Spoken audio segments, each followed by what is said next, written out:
Well, that's a nice.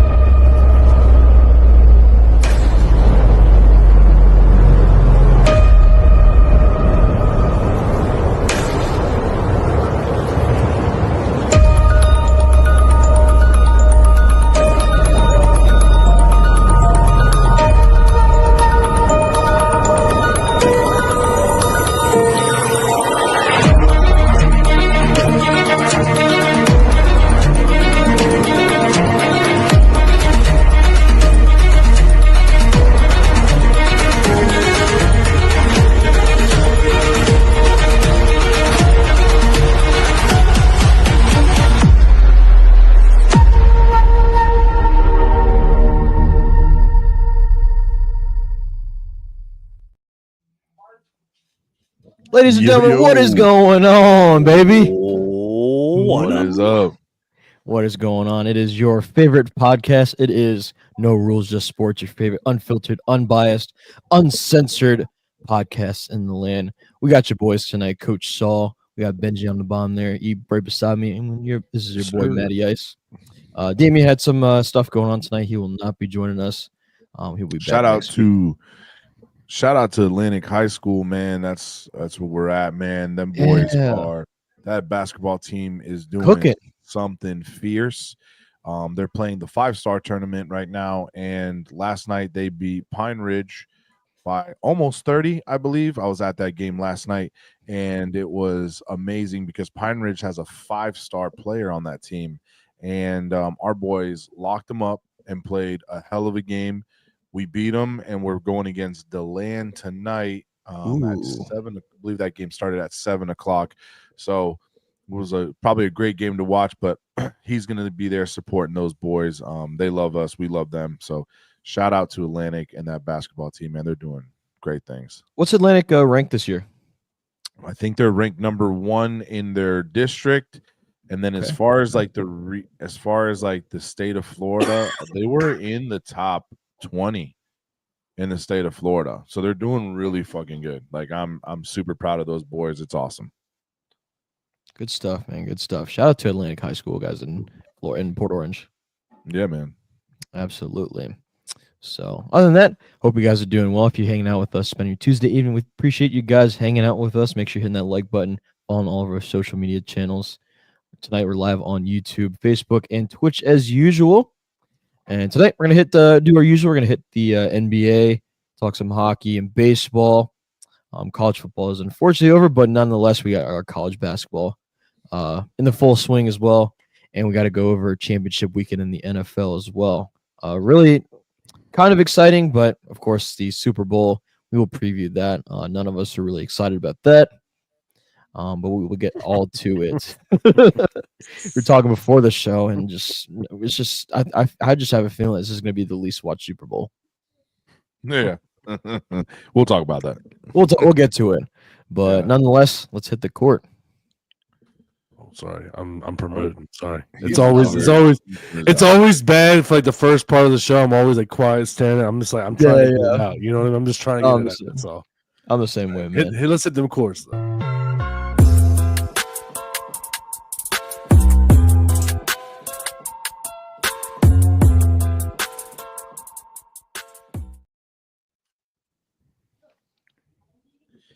Hey, what it is, man. So our boy, obviously, Damien ain't here today, but nevertheless, we going to hit the courts, man. We're going to paint the town red with this. We ain't going to have no Rose tonight, but we are going to have something fun, man. I found a cool little clip of the top dunks. We'll get to that. We want to hear from y'all, and obviously, we're going to hear from around the cast here, kind of get everybody's take on who we think that best dunk is. To this point, obviously, we're almost to that midway point of the season. So it's so rounding out, man, obviously in the Eastern Conference, we always start off with our standings, man. The top 5 teams right now in the Eastern, Cavaliers still holding strong, man. They're 37-9. You got the Celtics walking in 32-15. They've kind of hit a little bit of a rough patch. But still overall a really great team. Knicks right behind them. Remember, Celtics are 32-15. Knicks are 31-16. Wow, so just one game. Number 2 spot. Yes, that is crazy. Bucks with a complete bounce around, man. I remember we were talking about them, man. They were a serious struggle team. Giannis was talking about leaving. It was a Vibes said, "Fuck the NFL." LOL. Facts. Facts. Why, my friend? Tell us why. Why you feel that way? But Vibes, how you doing, man? Appreciate you hanging out on Twitch. Yeah, man. Twitch, awesome. So Bucks are over here with a complete bounce around, man. That was insane, man. We were literally talking about like how Giannis wanted out. Like it was just doomsday over there. And now they're at the number 4 spot at 26-18. You got the Pacers at the number 5 spot, 25-20. And then obviously we go always down to the very, very, very bottom of that list. The Wizards sitting with just a whopping 6 wins and 39 losses. Losers are saying 6 wins for like 4 weeks now. Like, they're losers of 14 straight. They have a 14 losing streak right now. My gosh. I guess they need me to come out there. I need to come out there and show them I'm going to ball out. You know what I mean? It is live. We are live. We are live, Dark Lumen. Appreciate you hanging out. They are. I will say this: the Wizards, their point differential is ugly right now because they are the only ones in the NBA to have a double-digit negative point differential. They just cannot score the basketball. They cannot score. It is so They are bad. being And so harsh on the the breakdown on them, but I don't even think it's worth it anymore. Yeah. I don't understand why y'all are so rude. Rude. Oh, it's okay. And then our Magic sit at 24-24. They're at 500. They were on a losing skid. They won a game and then they lost in double overtime to the Miami Heat last night. But Franz is back. We'll get to that, right? But yeah, we'll get to that. Hold on, you said Franz is back? Yeah, Franz is back. Wagner is back out of nowhere. It took Paulo like fucking 7 months to come back. My boy comes back and he's like, I'm back in a Easy. month. Don't come at my boy like that. Dang. But no, that rounds out the Eastern Conference again. Hey, Zach, I appreciate you, bro. Love you, bro. Shout out to Zach. Cuz didn't want to be that team. What team? Dark. Maddie, go ahead and hit him up with the Western Conference. Yeah, we'll hit him with the West. Not too much movement from last week. The Thunder still pretty much rocking the top. We got a record of 37-8. Houston Rockets not too far behind, 31-14. Grizzlies looking pretty good right now as well. They're 31-16. In third place and in fourth, we got the Denver Nuggets with the record of 28-18. And then of course Damian's not here tonight, but his Los Angeles Lakers are doing pretty well. They were kind of rough patch at first. That's rough, bro. That's rough.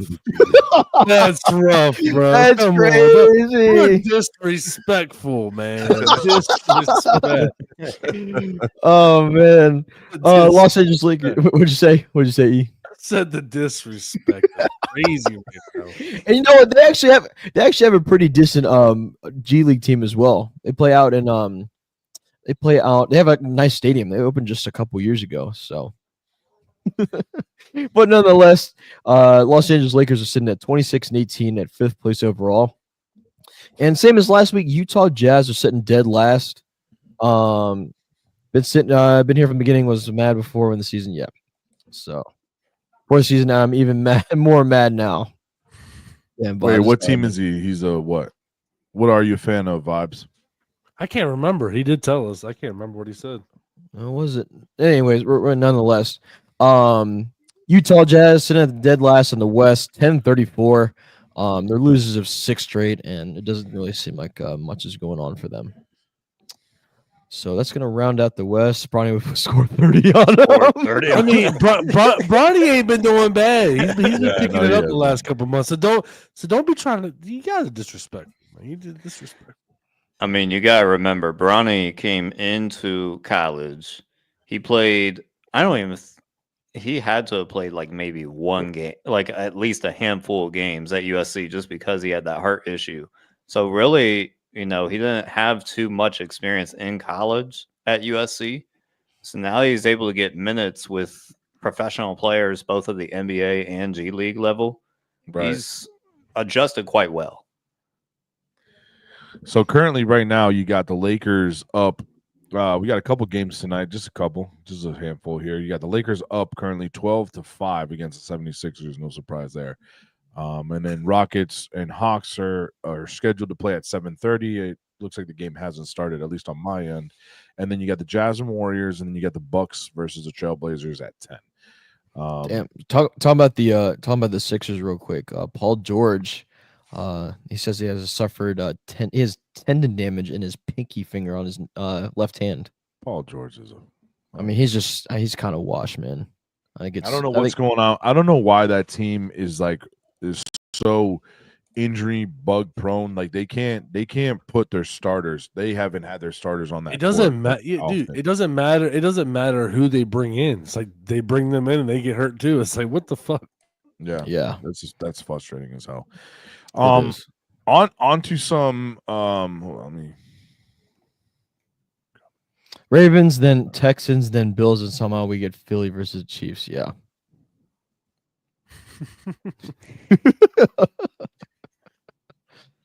Oh man.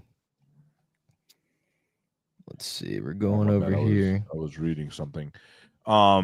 Ravens and Texans and Bills, and then we get everybody wanted the Lions versus the Ravens. I mean, come on, let's be real. I mean, you didn't give us what we wanted. No, it was like Lions. It was like they wanted people. Okay, the most popular things that I heard. We could talk about it a little bit more once we get to the NFL. But like, the thing we heard like the most is like Lions, Ravens, Commanders. We heard Bills. What else? Ravens. Yeah, I said Ravens. Right, my bad. Lions, Ravens, Commanders, Bills. I think that's really it. Those are the teams people wanted to see at least make it in the Super Bowl. Some of that. Those Lions. Yeah. But yeah. As for me, NBA though. IMEs and same coach from the beginning, from being What? What are you talking about? You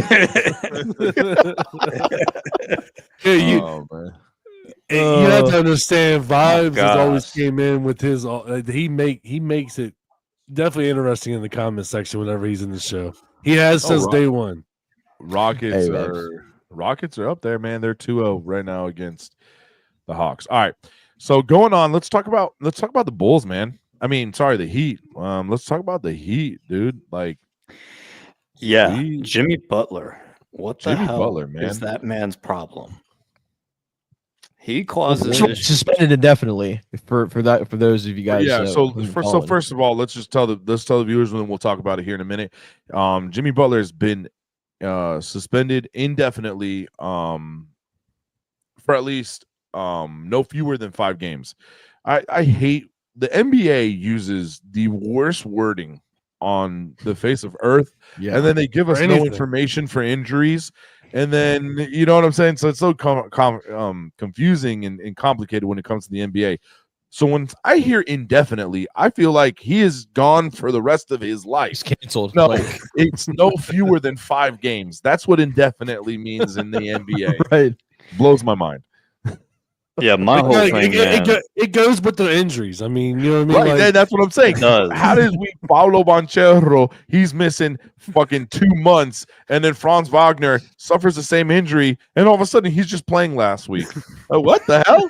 Where did that come from? I swear the NBA needs to figure out how to like market or just like make reports. Like that's reporting. Yeah. It's reporting. It's reporting. Like they should just like they can't. There's no need to lie about it. If you don't know, just be straight up. That's what we do. We pitch that we're the report guys. We'll be the ones that go around talking to everybody and getting shit and reporting it out. Like, because they need it. They need some help. So for the people that don't know why he got served this indefinite suspension, right? So apparently during the suspension is due to a continued pattern of disregard of team rules, engaging in conduct and pretty much withholding like services and whatnot, and with one of the instances being walking out of practice. Yeah. You kind of put the icing on the cake, my friend. If you already knew you were on that thin ice and your team's practicing, they're sitting there, you're working, and you just walk out of practice, what did you think was going to happen? So now he wants traded. Yeah. Benching Jimmy is an insane statement. I was running free and walking. Well, forget walking out of practice. I mean, I don't understand what is going through Jimmy's mind, because Jimmy is not going to get a title. He's not going to go with a championship caliber team. Yeah, I understand that he wants out of Miami, but he wanted out of Philly. He's doing the same thing in Miami right now. Like, look, he's had the opportunity to compete for a title already. He needs to just chill the fuck out, let go of his ego, talk with the therapist. He needs to do something. He needs to talk with a therapist, I think, just some way that he could get his mind right. Some way that he can be prepared to go win a title with a championship contending team. Because let's face it, I mean, the Heat right now. Hold that up while he talks. I'll talk about They're currently in 6th. Mm-hmm. They're on the bubble right now. They're not being in the play-in. They're not doing bad necessarily. They're doing good without him. They are. But they really need to focus on making sure that they can stay above that play-in. Some way that they can just simply avoid having to go play in and play a couple games and, have your season come down to just a few games rather than having it come down to a 5-game series. Right. I'd rather play the 5-game series in the playoffs. Right. Skip that play-in bullshit. Shout out to my boy, Coach Paul, man. That's my boy right there, Coach Paul. He's one of my coaches. He's actually, me and him just took over the flag football team at Atlantic High School as well. I'm the head coach. He's my pretty much everything else, man. We just had our first practice tonight, man. That was such a cool experience. I've never coached a girls team, and it was so cool to have those girls out there. And then we ended practice, and they wanted to stay longer to get better. And it was like a really cool experience just to see these girls wanting to play football. And it was just hard for the old coach here to be like, all right, no, it's time to go. I got to wrap it up. So, and especially just having a long day today, it was just nice to have that. And it was so cool, man. Those girls are so, you can see they just want to absorb it.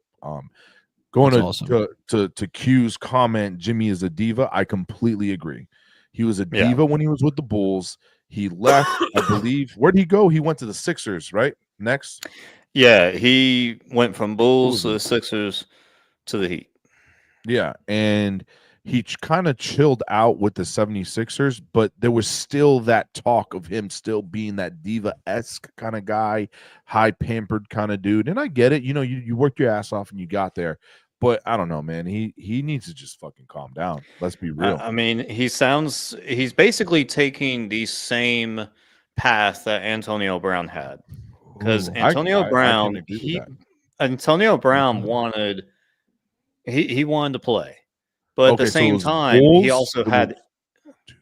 Go ahead. 6 years with the Bulls, 2 years Timberwolves, 1 year 76ers, and then the rest of his time with the Heat.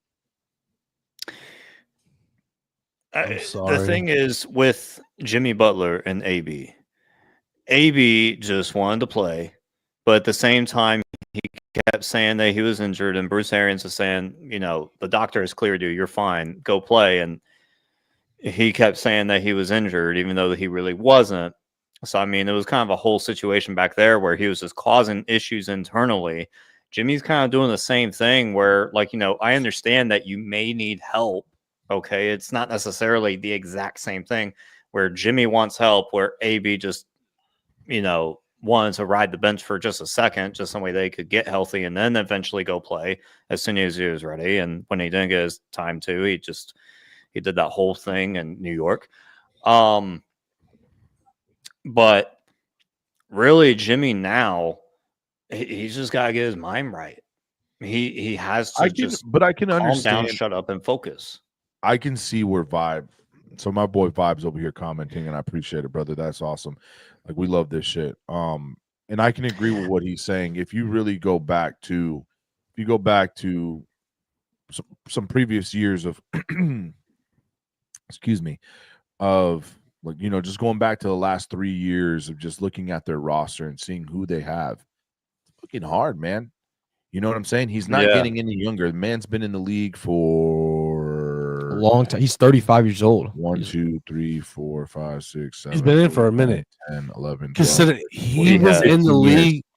Like I said, you guys have to understand. Like I said, basketball is my second favorite sport. I was actively watching it, and I told you it's been like 12 years since I was actively watching it. He was in the league when I was actively watching, so he's been in the league for quite a bit. 15 years, so like 2012. He's been in the league, man. And if I just looked at like the last 4 years with the Heat, bro, you couldn't tell me any of them players. There's like 2. You got Tyler Hero, which is he's just been and I get it, man, and I agree with you, Vibes. I see your standpoint on it. And I fuck with that. Vibes, I understand completely as well too. My whole thing is that everybody else that became a free agent, like you're saying, like they had money for Dame, they had money for KD, they could trade for Bradley Beal. My whole thing is that you have to ask yourself, do those players want to play with somebody as toxic as Jimmy? You really have to ask that, because I don't think Jimmy. I think that Jimmy is he's acting like a diva whenever he doesn't get what he wants, or he doesn't get the help that he says he wants, because probably other people in the league may not like to work with him, like to play with him. Think about it. I'm just saying, I understand what y'all are saying, and the only thing I can think about when we talk about Jimmy Butler is tonight might be the night that I will fall again. Change my mind. That was hilarious. That's crazy. I was not expecting that. At the end of the day, crazy. I respected him in his game, but every time somebody says the name Jimmy Butler, I think about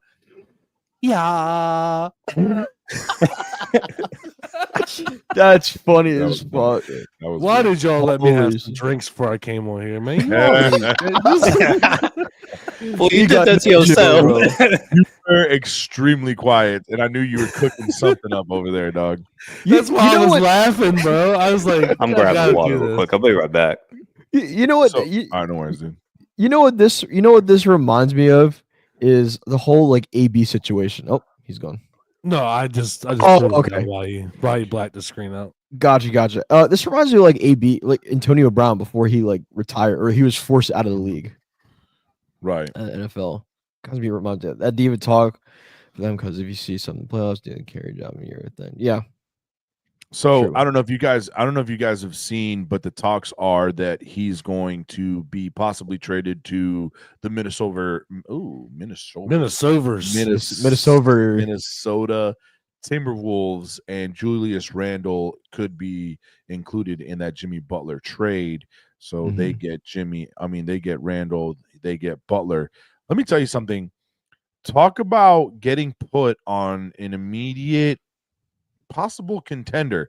I know the Timberwolves have been struggling themselves, but you get a sorry, that was my phone going off there. I was like, what?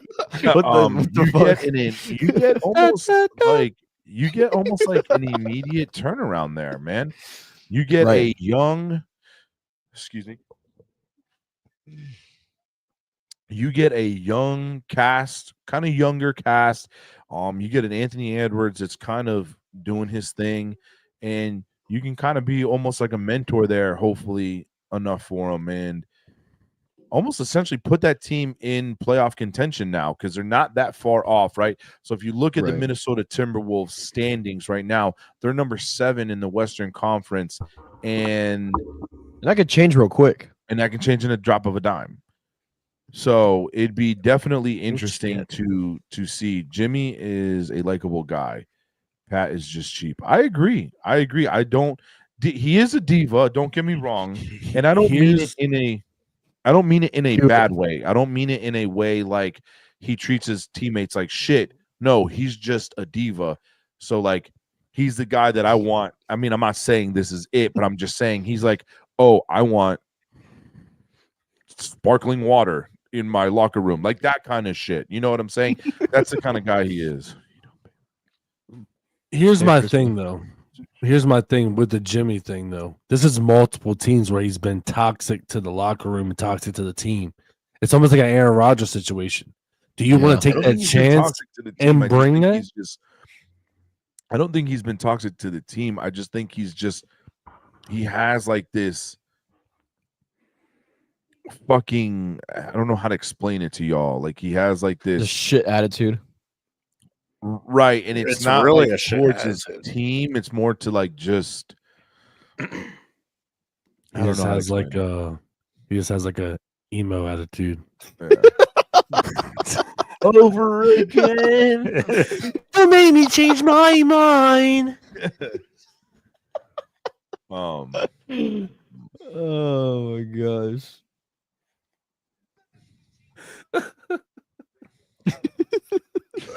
But really, if you think about it, though, in all seriousness, either whether he stays at the Heat or he goes on, both of them are contenders right now. I mean, the Heat sitting at 6. You said Minnesota, they're sitting at 7. So either way, whether he stays or goes, he's in contention with the playoffs. Right. He's probably going to make it regardless. Have you seen his contract situation? I think the thing he has a heavy contract. I think with Minnesota though is he doesn't have to do everything there.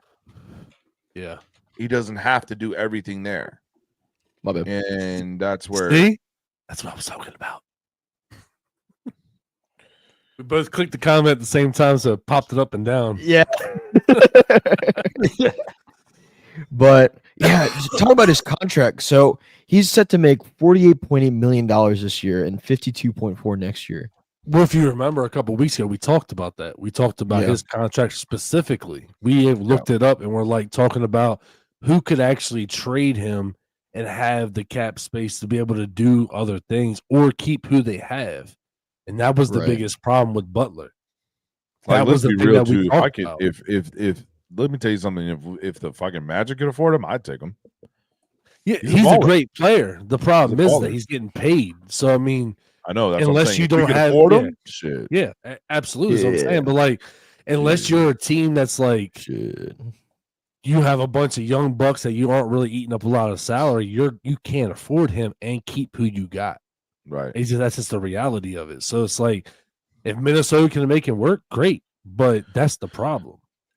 It's the puzzle piece. It's the puzzle piece. Yeah. Right. It's the puzzle piece in the office. How can I make it work where it makes sense for us financially? Right. Of course. Right. All right. Well, I think we kind of hit the nail on the head with that. Let's say picture one more time. Picture just one more time. Don't make me change my mind. Oh gosh. So let's bump over and let's talk some of our Orlando Magic, baby. Oh shit. Hey! Lord!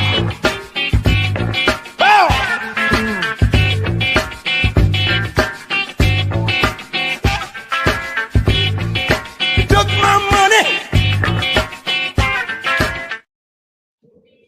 Ow! Ow! My money.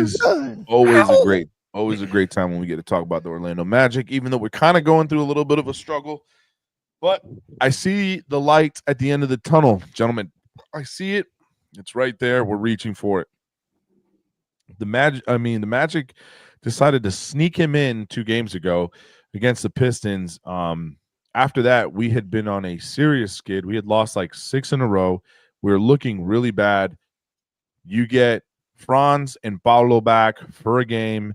Paolo bounces, goes off the rope, just goes crazy for 32 points. Franz, 32 points. They both same thing. They just go in. Like, it was a great game.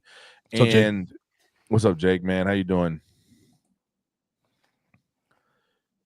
Okay. That's a hot take.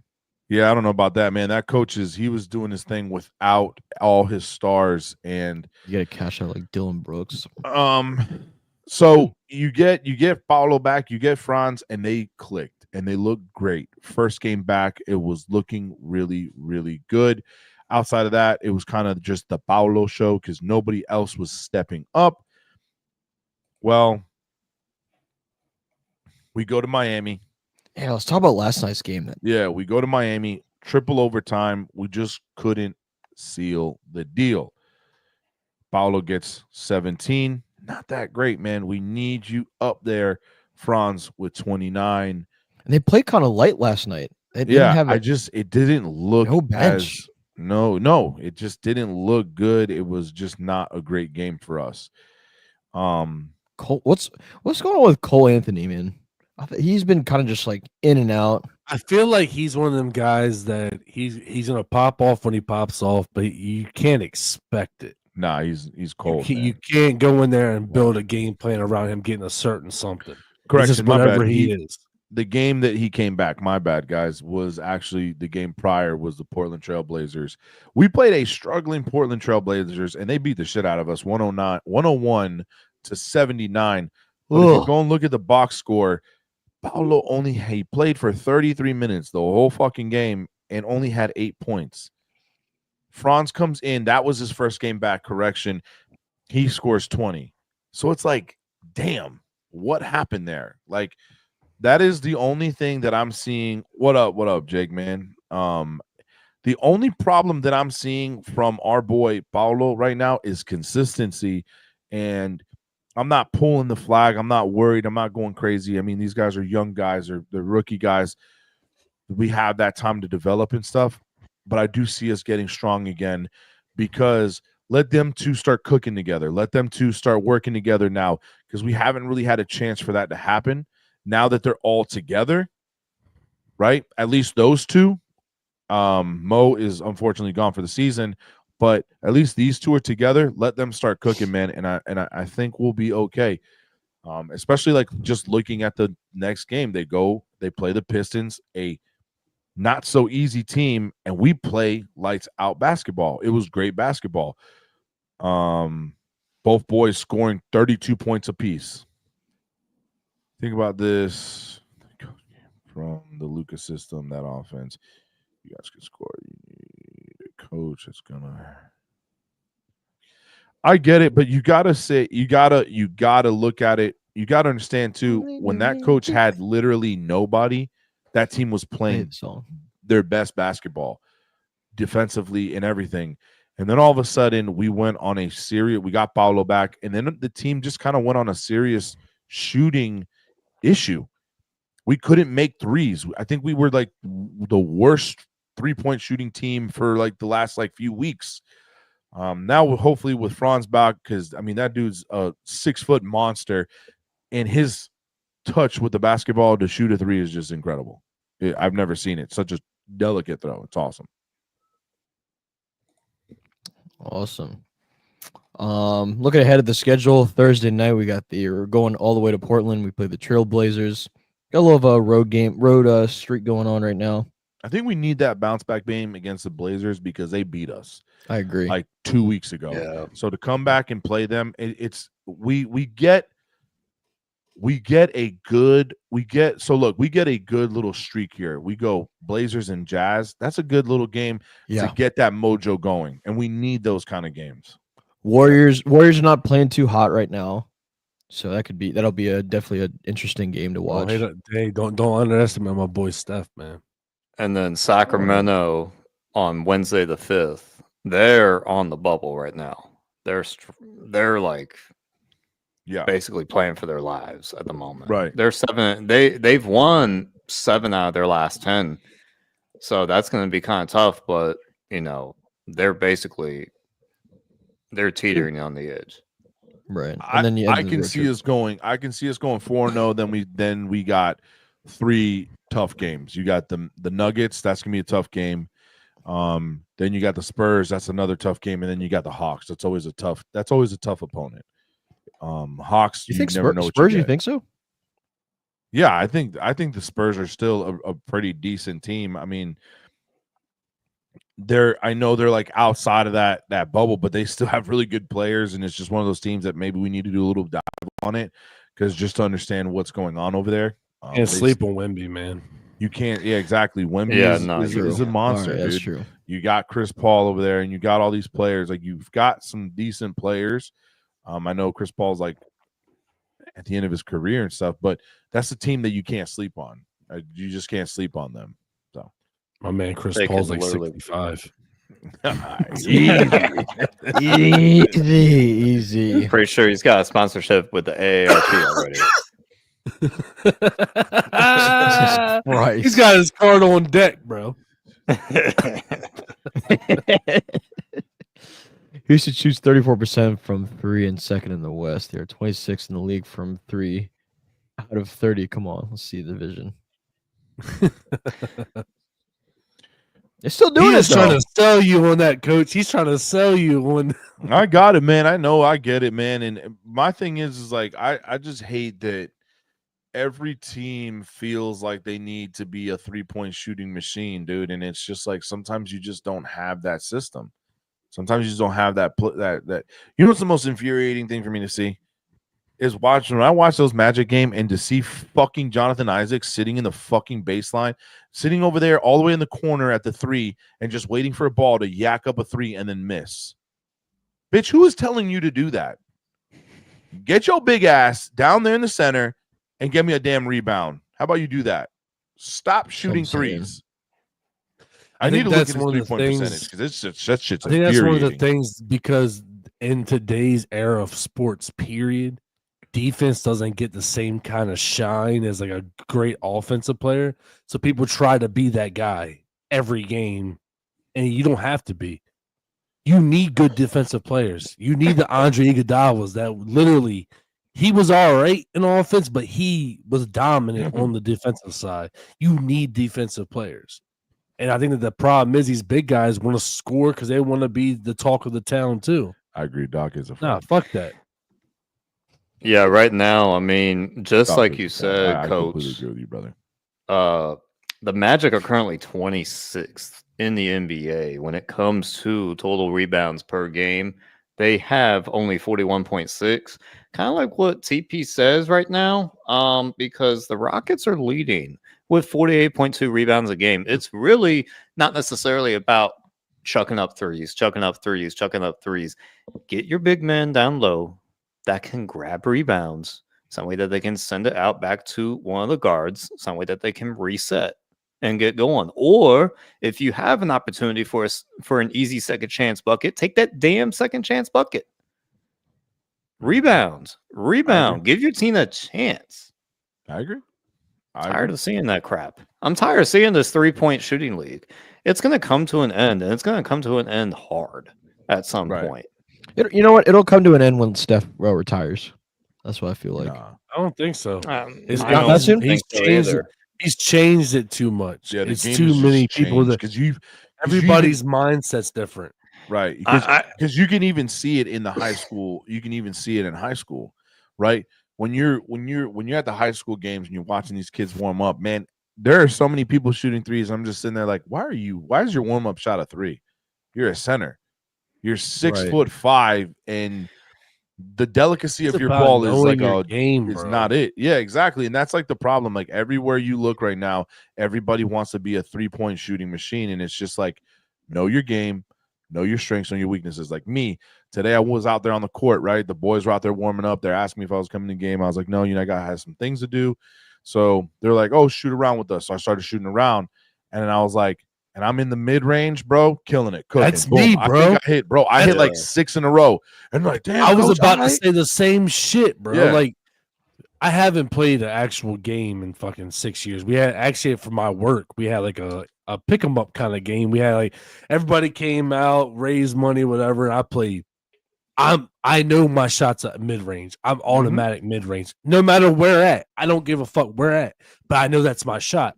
I don't drive in. I'm not driving in the lane. I'm not standing back at the three. I can shoot threes, but I know where I'm gonna make it.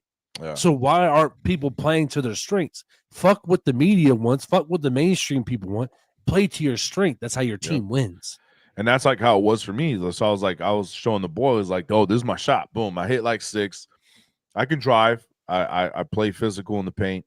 I can drive, get in there, make the layups. And then I was like, now watch this. And I went to the 3-point line. I think I shot 5 threes and I made 1. I was like, I don't shoot threes, dude. I have a good touch with the hand. I have a good touch. Like people are like, damn, coach, you got a nice arc, all that stuff. Like the boys were all like, because they were all like, because like, oh, what does a football coach know about basketball? And I was like, I got my shot, boy. Chill. So I'm out there doing my thing. And I was like, hey. You give me the ball on the 3-point line, that bit gonna go out. I ain't making that thing. That thing ain't going in, dog. That's the one thing I ain't gonna lie to you. That's the one thing I do love about like people always thinking like you're a dominant football guy and you get out there because they don't expect it. I used to do that shit in high school all the time. Pick up games after gym. At the end of gym class, last 20 minutes, you get the free. Go out there, do the pick up. They don't expect you to be able to start cooking. You know what I mean? Like it's fun doing that shit. What position do y'all play, or what's your main go-to position? What on basketball? Yeah, I like either play like a power forward or a center. I am the most physical man in that center, bro. The kids don't like when my foot wasn't messed up, man, and I would play with them. Actually, go out there and play with them, dude. I was so physical, bro. And if you thought you were gonna dunk on me, I was gonna foul the shit out of you, dog. Hell nah. That shit, I never touched center just because I wasn't the tallest guy on the court. You know what I mean? Like it's kind of how we kind of went with it. I was more 3 or 4, but I wasn't really that fast. Like I was decently fast, but I wasn't like. I feel like the 3 spot you kind of have to have that hybrid. You know what I mean?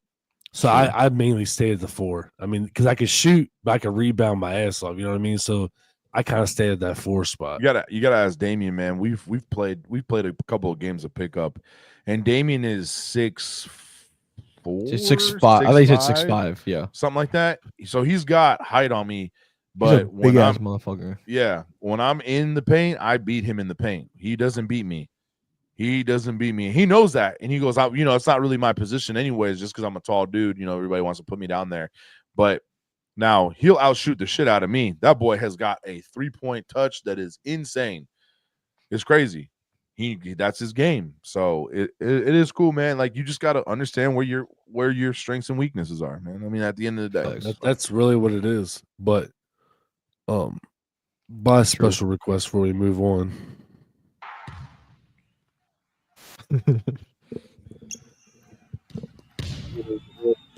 Oh no. I hope Danielle's in here.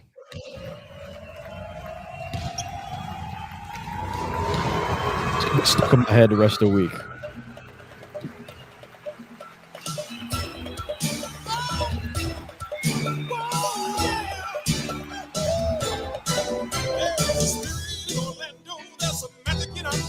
There's a heartbeat pounding in the street. It's so fantastic, get out of control. You can feel the power under your feet. Abracadabra, razzmatazz, slam dunk sesame. Hocus pocus, alakazam, gonna set the spirit free.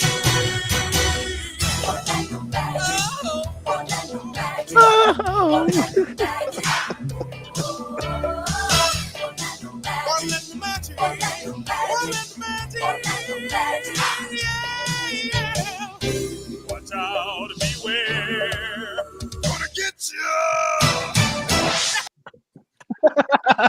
Jesus Christ! Man, I feel like that's like a cut song from like Rocky, from like a canceled Rocky movie. That's a beautiful way to end the Magic segment. Love that. Oh goodness! Man. But right, hey, well, go ahead, buddy. Yeah, I was just say if y'all spend your Tuesday evening with us, we appreciate you guys hanging out in here. This is No Rules, Just Sports, your favorite unbiased, uncensored, and unfiltered podcast in the land. We appreciate you guys hanging out. Make sure you're hitting that like button. Make sure you're interacting with us all throughout our pages. We're on pretty much all social media pages. including TikTok, which is back finally. It's not banned anymore. So shout out TikTok, shout out the higher ups. Doesn't take it just us to make this page possible. It's y'all, all one of y'all, every one of y'all in the community. So we appreciate everyone who is hanging out with us tonight. Absolutely. So let's before quick score. Quick scoreboard update. Quick scoreboard update. You got the Lakers are up right now, 31-30. They're losing to the 76ers, 32-35, and you got the Rockets currently trailing the Hawks 29-31, and the other games haven't started. So Lakers, hey, pick it up.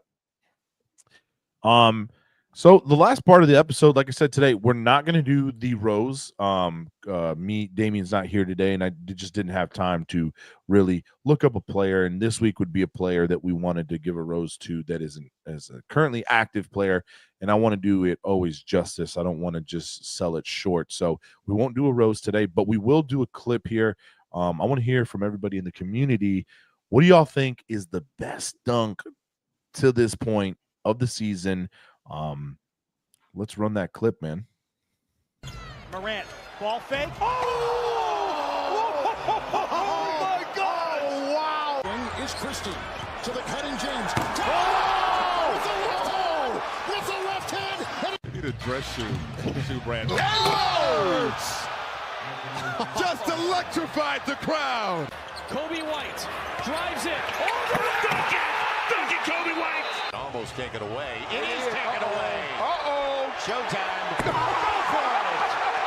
That last time he ran, Kung right over. No stopping Jalen Johnson. There and just faded back to get that one off. Harris 3 of 6. Oh, there's a big put down. And scored 132 points. Eve. Hey! On the top, going to the line. I don't know, bro. Yeah, Big boy went up for the 360. So, Yo, that's a confirmation. Zion overweight. That's a Talking confirmation. about Zion overweight, baby. How do I say Yeah. compilation of a few of the top dunks that somebody put up, and I found them all pretty interesting. A lot of good dunks. What do you got, Matt? I'm not picking the one that he dunked on the Orlando Magic. That's for sure. No, hell no. What? that one didn't even happen. That one, I didn't even watch that one. There was one that? Nah. Yeah. Right. You know what? That LeBron left-handed one. I remember we were doing an episode. I think it was a couple weeks ago, and we we were just scrolling through, and I remember Damien talking about it. So that one was pretty sick. The Missy one, Missy. That dunk was that was a pretty good one too. So I'm still trying to. I'm kind of debating between those two. Okay, awesome. All right, so I'll go first, man. I don't really care. That 360 windmill dunk from Zion Williams. I'm sorry. Big boy. That is insane. I get the other ones. They're like posterize some people. The LeBron left hand dunk. Cool, good for you. But a 360 windmill dunk, bro, that is just classic power. Said, who's overweight? Beautiful. Who's overweight? Exactly. He got up there, bro, and that's my vote. Zion Williams, shout out to you. That was a good dunk. What do you got, Ben? I got that. Man, I gotta give it to Zion, man, because good Lord, that dude can still get up. It doesn't matter. It doesn't matter. Now, if he can just stay on the court, for a full or at least like 80% of the season, 90% of the season, and then be ready to go for the playoffs. I mean, shit. Yeah. Agreed. We don't know. Agreed.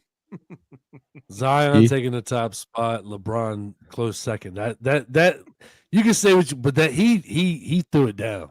And it was left-handed. So LeBron's a close second, but that 360, bro, you can't. Anytime you throw a 360 in a fucking mix, you can't deny. Like he had a couple of those.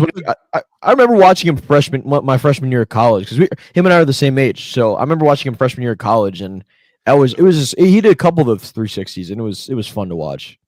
This is like when he broke out of his shoes. Like, I mean, yeah.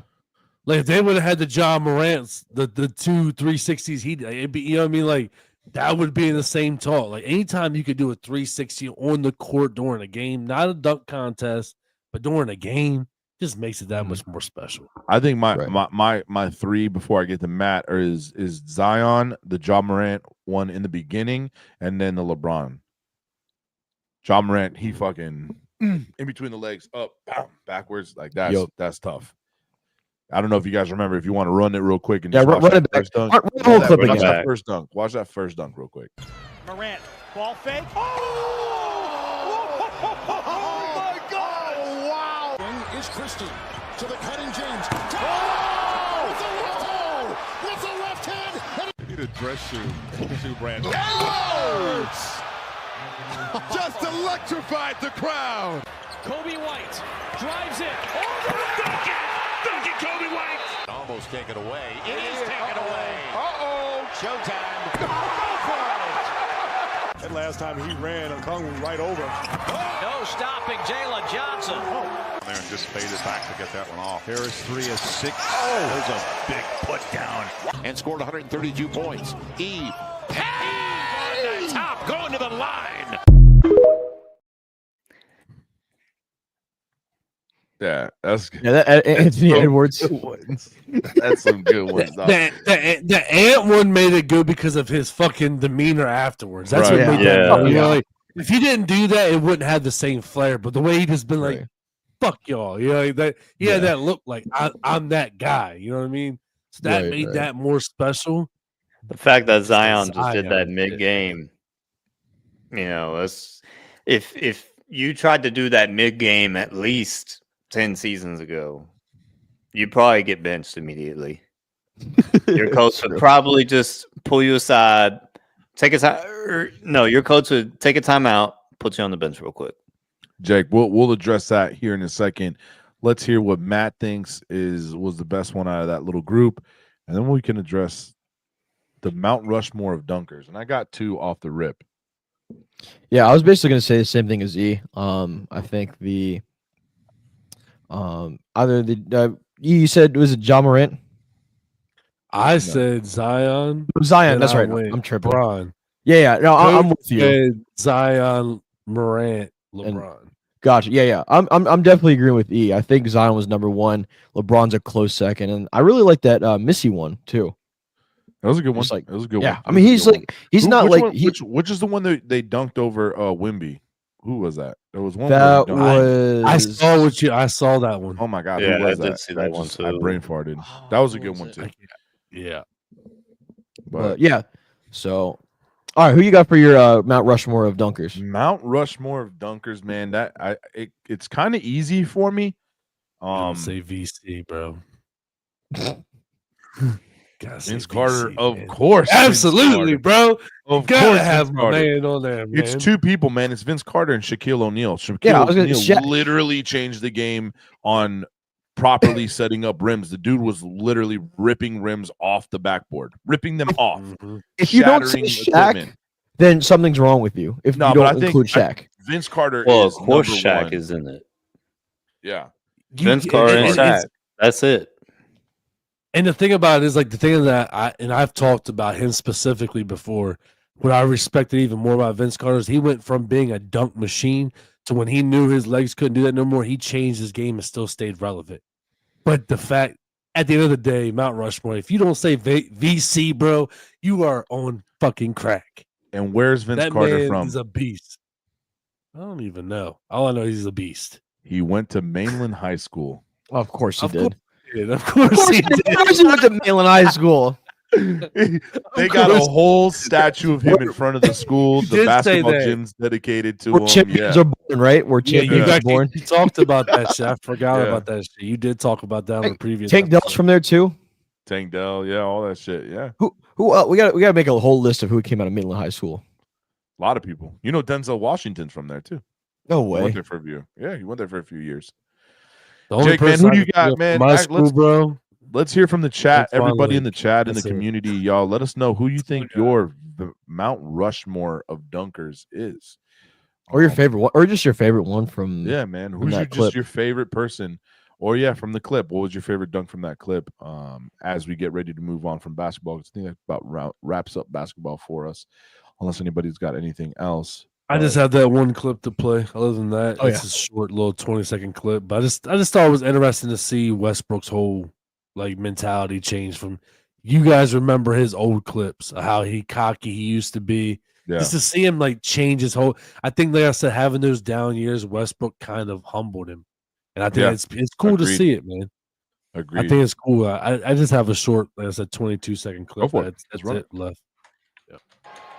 The Nuggets are now 9-2 when you're in the starting lineup.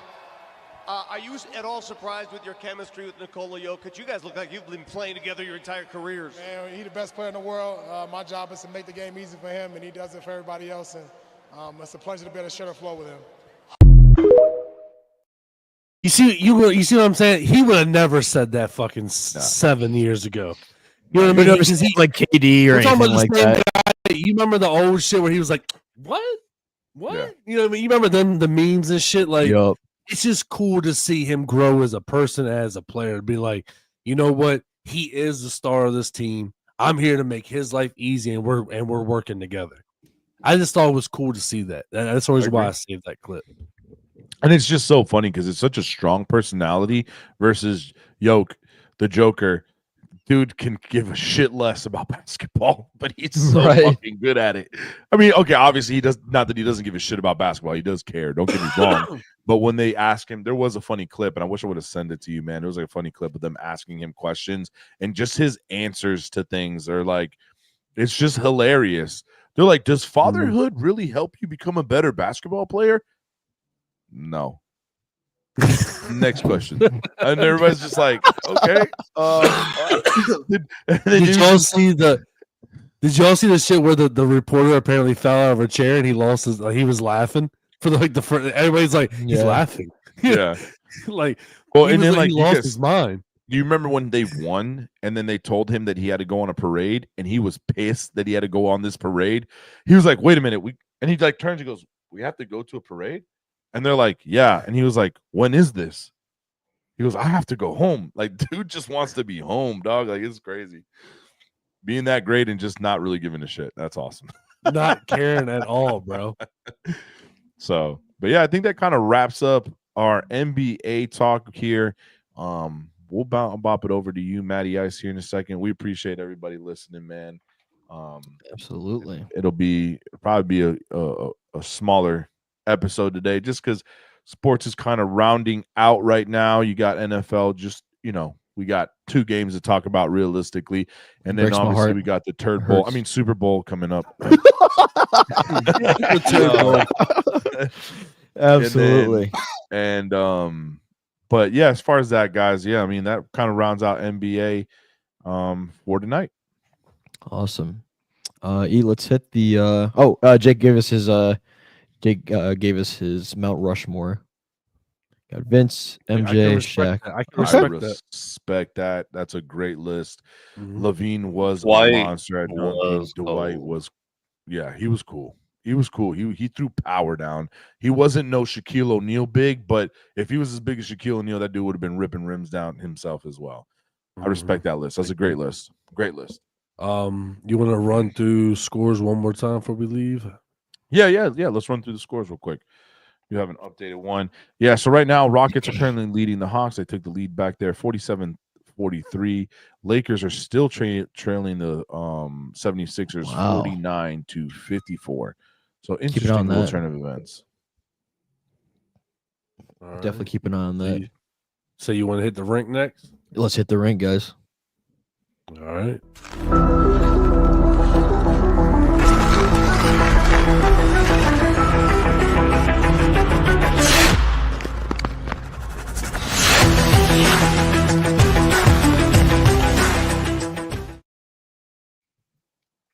All right, this is Power Play Pulse on No Rules Just Sports. We're hitting the rink, guys. Before we get to the rankings, big trade happened last Friday with the 2 big contenders, the Carolina Hurricanes and the Colorado Avalanche. Mikko Rantanen, superstar forward, was traded from Colorado to Carolina. Now that's huge, as Sebastian is mixed in a line with Sebastian Aho, who is you could argue is one of Carolina's probably big superstars right now, big offensive powerhouses. So that's going to be really exciting to watch. And I would honestly, what Carolina always they for the last several years they've been a really big playoff kind of juggernaut. So I would really watch out this year. This might be it this year. And yeah, as the trade deadline comes, we'll start to kind of piece together who are the winners and losers. But that's a huge pickup for Carolina there. Definitely. Yeah, absolutely. So looking at a score, we'll look at the scoreboard first before we get to the standings. Boston is visiting Buffalo tonight. The struggling Buffalo Sabres. The Sabres are actually leading 3-1 in the second period right now. So something to keep a close eye on. Boston is. We'll go over that in a second with those standings. Winnipeg is visiting Montreal tonight. Winnipeg is still pretty much red hot right now. They're leading the Canadiens 2-1 in Montreal tonight. Ben's Tampa Bay Lightning are hosting the Chicago Blackhawks tonight. They are tied 1-1 midway, a little over halfway through the second. Carolina Hurricanes, we just talked about them with their newly acquired Mikko Rantanen. They're visiting the New York Rangers, are currently leading 1-0. And the Colorado Avalanche, a team to really keep an eye on. They're visiting the New York Island, the very injury-prone, very short-handed New York Islanders. They're scoreless in the beginning of the second. Give me 1 second. I smell like a burning and my wife's not home. I'll be right back, boys. Y'all go ahead. Yeah, you good. Do what you got to do. Cool. We'll go and move on to the standings. Ben, you want to take? You see who's leading the metropolitan area? You see who it is? I'll go ahead and I'll take that real quick. Give me one. I'll let you take the East, Ben. Yeah, I'll go down. Pull that. Getting that pulled up right now here. So currently in the Eastern Conference right now in the Atlantic Division. Oh, yeah. What's in the currently? Atlantic? I'm trying to share my screen and it won't let me freaking share. Come on, just I can share the damn thing. I got you, man. I got it. I already got it pulled up because I'm looking at my Capitals doing work. So right now, currently top 5 in the Eastern Conference. Of course, you search something. Of course, it goes to the. Of course, it goes to the divisions. Currently, right now in the Atlantic, we have the Maple Leafs at 30, 18-2 with 62 points. Panthers have 29, 19-3, are at 61, just trailing the Maple Leafs. Senators are currently at 26, 20-4 at 56. It's crazy. I mean, it's crazy that the Senators are finally turning it around.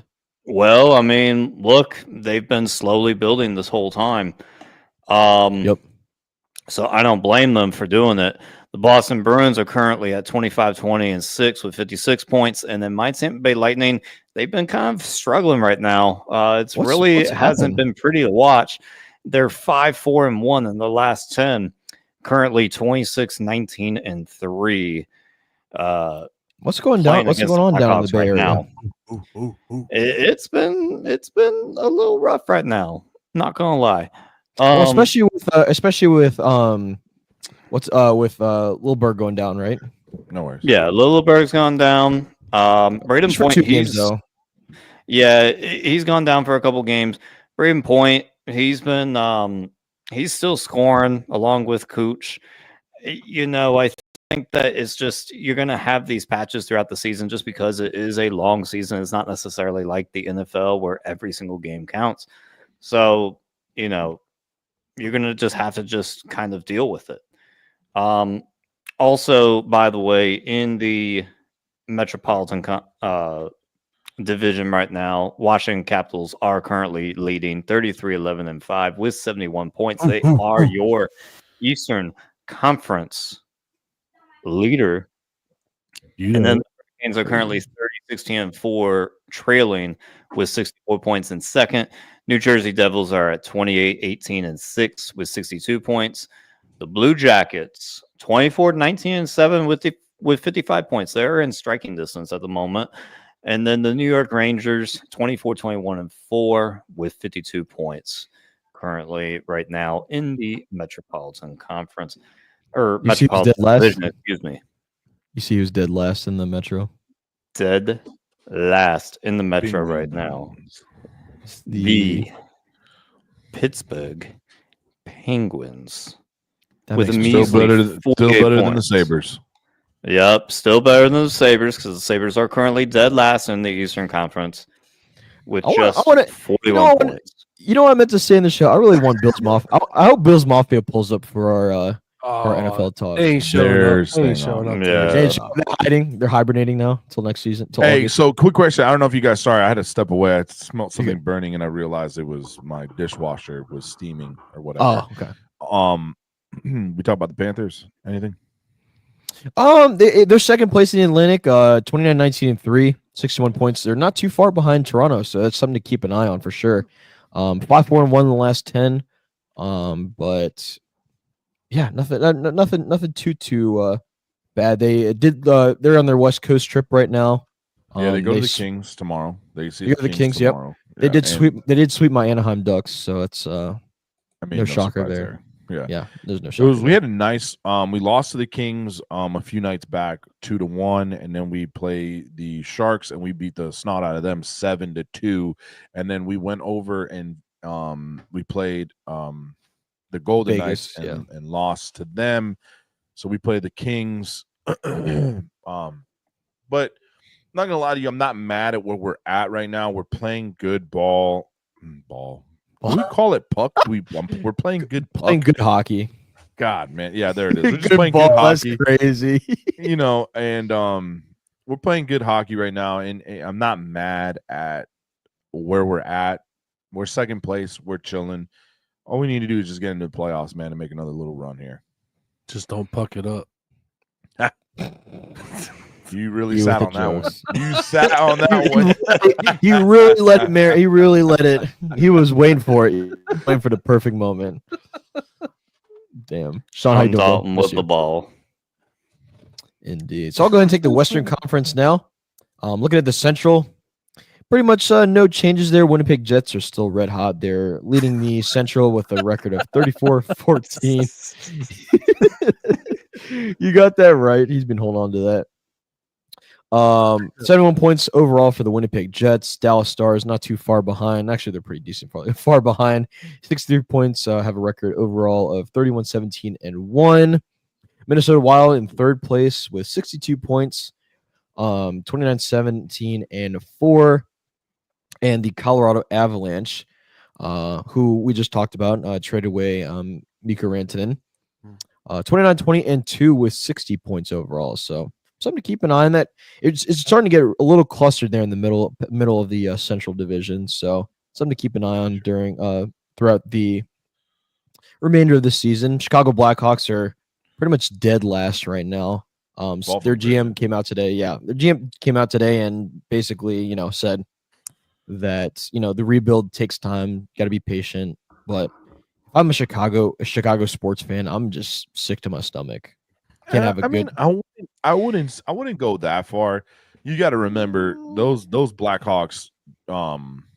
They had a nice reign of terror, dude. Like they were. Yeah. Let me see. Hold on, Stanley. This is kind of how sports work, man. It's kind of like because you keep getting good drafts and you end up you get to be good, right? And then you know what I mean? Yeah. I mean, there's certain teams. Right. Come on, unless you're the Bears. Or you're the Browns, where you continue to make good moves and then you just still can't produce. I mean, there's some teams that just can't slip the bottom, but majority of sports, you can only be bad for so fucking long, bro. Right. My whole thing is I wouldn't want my GM to sugarcoat anything if we are struggling during a rebuild at the moment. Because you're supposed to struggle. It's the reason why it's called a rebuild in the first place. Mm-hmm. I think their guys are rebuilding. Go ahead, my bad. Their guys are young. They're currently playing. Like most of their picks are currently playing in the AHL right now. Right. So they're currently facing second tier competition that ultimately will turn into first tier competition when it's their time to get called up into the NHL. So I mean, during that time, I love how the GM just said, look, we're currently not there yet. Right. It's going to take some time. I think if I'm a Blackhawks fan, I'm taking that like, okay, he told the truth. He's not trying to bullshit us. He actually means business. I mean, it takes a long time in order to rebuild a roster, especially with hockey, with sports like hockey, the NBA.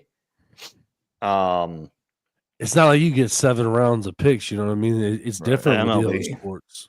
Yeah. So, and then if you look at it, and I guess that is true. I think about it recently, and it's actually been a little bit. It's been about 10 years since they've won. Kristen, I see you in there. How you doing this evening? So they won. They won in 2010, 2013, and then their last championship was in 2015. Yeah, and I just forget that, man. We're already in 2025, so that's about 10 years. So it's well, I remember when it was basically the Blackhawks and the Ducks like on top of the league every year for that big stretch of time when Chicago. I mean, no one wanted to play Chicago, right? So they've had their fair share of good times. So a little rebuild won't hurt them. And I agree with you, Ben. Hey, Chris, I love the fact that he came out there and said, like, yo, hey, chill. This takes time. Okay. If you want us to build, this takes time. This isn't the overnight thing. We had our reign of greatness. Now let us rebuild here and let us get back together. We'll be okay. So I agree. True. I know you all just kind of missed it, but our 6th co-host, we just heard their voice for the first time. I know that little dog was the same dog that you always pick up. Yeah. I heard the little bark. We heard her we heard the voice for the first time. She's waiting. She's waiting to for mom to pull up. So she don't make an appearance yet. She hasn't made her appearance. Let me see if I don't know. Mom's gonna be walking in the door here any minute, so she's gotcha. Freya, come here. I'm about to say we heard her voice. That's the first time we ever heard the voice behind the face. That's right. That's right. Do I say good morning? Do I say good evening? Say hello. There she is. What up?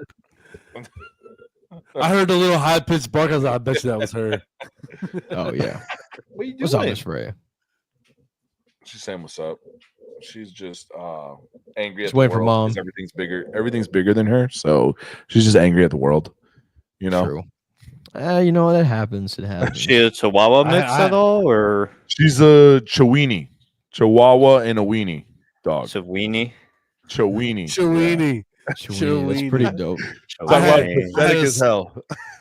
Bro, I had a small dog, and they really are like that too, man. Yeah, they hate everybody because they're a small dog. They hate everything, and it's hilarious. Like this hair here, when people walk in the door, it's like a freaking mohawk. It like she's just pissed. Like, you're in my house. What are you doing?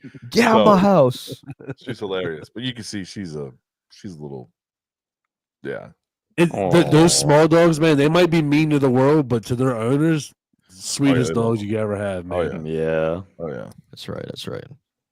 All right, and last but not least, talking about the Pacific, we have a new. Oh, you're good. We have a new leader in the Pacific. It is the Edmonton Oilers. They are just squeak ahead of the Vegas Golden Knights. They have 67 points right now, 32-15-3 overall. Vegas slipping back to second for the moment. They are 31-15-4, again with 66 points. The Kings kind of far back, but still within reaching distance. 26-15-6 overall, 58 points. And just behind them, the Calgary Flames, 55 points with a 24-17-7 record overall. And that's going to pretty much wrap it up for the standings. Not much to really say about my beloved Anaheim Ducks. I wouldn't really say what'd you say? That's fire ass jerseys. That's all they got right now. Yeah, I mean that's all they really got going for them. But and the thing is, like, they tried to do a rebuild, and don't get me wrong, they brought in all of these great veterans, but they just have so many problems on defense. It's just so many problems. They just can't play as a team. Their transition game is terrible. They just really, in the neutral zone is where they struggle really the most, besides their defensive zone. You can't really play the bully play. That maybe it's you. I mean, all your teams are having bad luck. Why you have to rub it in, man? No, not for nothing. The The Yankees made it. Yankees made it. Yeah, Yankees made it to the World Series. Yeah, they just lost. Exactly. I was just like giving you a hard time every once in a while. Just a week or two of depression, but you know what? He's a Cowboys fan. We got to give him. Yeah. We'll get to that. But unless you guys have anything else, that's going to wrap it up for our power play talk tonight. Power play pulse. Coach, the Sixers are pulling away right now. They're about to be winning by fucking 20, bro. Wow, that's crazy, bro. Is LeBron playing? Let me click. Yeah, I was about to say who's on the bench for the Lakers tonight? Something's starting five right now. He's playing. That's crazy. Because the score was just popped up and I just saw it at the corner of my eye. I was like, is that really saying like they're getting beat by like 17? Like that's crazy. LeBron has 12 points. 16? That's crazy. That's at the half. Anthony Davis 4 points. Yeah, it's rough out there, man. Looks like Bronny's back up, but Bronny's back up right now. Well, really, what's helping out the Sixers right now over LA is the fact that they have gotten to the free throw line 21 times, and they've hit 19 of 21 on their free throws. Yeah, Maxey's popping that fuck off. 27. Maxey's a beast, man. 2 for 6 from the 3 points. 9 for 9 free throws. Lakers had 10 total turnovers in the first half. Sixers only turned the ball over 3 times in the first half. Not too bad. They've conceded 15. Lakers conceded 15 points in the first half off of turnovers. Well, that's the one thing about basketball, bro. No lead safe. You can go on a run and change shit real fast. Yeah, real fast. Watch that. They could turn it on real quick. It's not like football and shit where it takes a lot of work. Basketball, it could change in a matter of 5-minute run. So I know about those kind of 5-minute runs, especially in college. It's absolutely bananas what you can do with just a little bit of time. 100% Absolutely. agree. So, all right, that's going to wrap it up for Power Play Pulse. I believe we have a new segment we're going to introduce with Ben. Yeah, man. So, ladies and gentlemen, it is time to siege the Bay. Yo, you want to see something cool? No? Well, I'm going to do it anyway.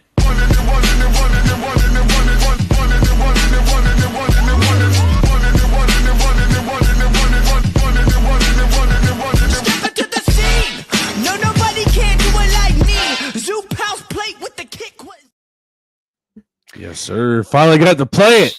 Shout out, that was fire. I'm going to start off with it right now. Liam Cohen, you a bitch. I appreciate you, DJ Yogi. Liam Cohen, you are a snake. You are a liar. You are a thief. You suck. All right. I hope that you go 0-17 in Jacksonville next year to start off your first season. I hope you go 0-17 because the way that you presented yourself to the entire NFL, you really screwed yourself in terms of future coaching opportunities, I feel like. Sir, Beastie Boy. Basically, what you did was, I'll just go down, I'll just walk the timeline. Liam Cohen agreed last Tuesday to stay with the Bucks because Trent Baalke was still in Jacksonville. Wednesday, Jacksonville Shad Khan fires Trent Baalke. That same day, Liam Cohen is trying to get called by the Bucks. He's not picking up the phone at all. Turns out he calls Todd Bowles halfway through, or basically at the end of the day. Tells Todd Bowles, "Hey, I'm going to drive up to Jacksonville real quick. I'm sorry I haven't been able to answer because my kid's been in the office, but I'm going to Jacksonville. So I'm going to go take a look." Ultimately, he ends up reaching an agreement and signs officially in writing with the Jacksonville Jaguars to become their new head coach. Damn. For a guy who has changed jobs more than I change clothes in a week. It's disgusting. It is absolutely disgusting.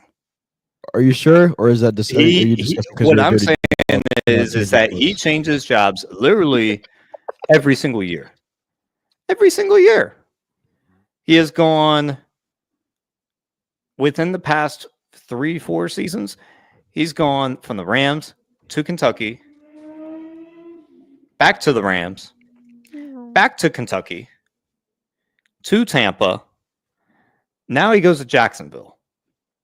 My whole thing is out of all the people in the NFL right now, like out of all the teams in the NFL, why is it that somebody like Shad Khan, who purchased the Jaguars, has been pretty good? He I would say pretty decent as far as like building an entire culture, building an entire roster around, with what he has. Honestly, they've had an okay roster. The coaching just hasn't necessarily been there. Why would you trust somebody like Liam Cohen to go ahead and take a job? Like, just give him a job. I don't get it. I really don't. I don't understand it. I really don't think the Jags are going to do that well. You got the video for Liam Cohen at his introductory press conference. Just play that real quick. Mm-hmm. Jacksonville, the community, Duval. I mean, what the hell is that, man? Look, that's ear rape. That's disgusting. That is disrespectful to the people of Jacksonville and Duval. That is just awful. Cringe. Play it 0-17. Jake, I mean, I agree with you 100%. It is very cringe. Play it again. Absolutely disgusting way to play it again. Jacksonville, the community, Duval. What the? He even looks fucking corny. He looks like a Hollywood reject. That's what he looks like. He really does. Man, you guys are going a little too hard on him, man. I don't know. What, Coach, what you got? So here's my take on it, man. Like, the dude's coming into a fucking shitty situation. Let's be fucking real. Yeah. Right. You got a quarterback that who knows if he's good or not, right? He's had some up and downs. You got Ken or Barbie or whatever you want to call him.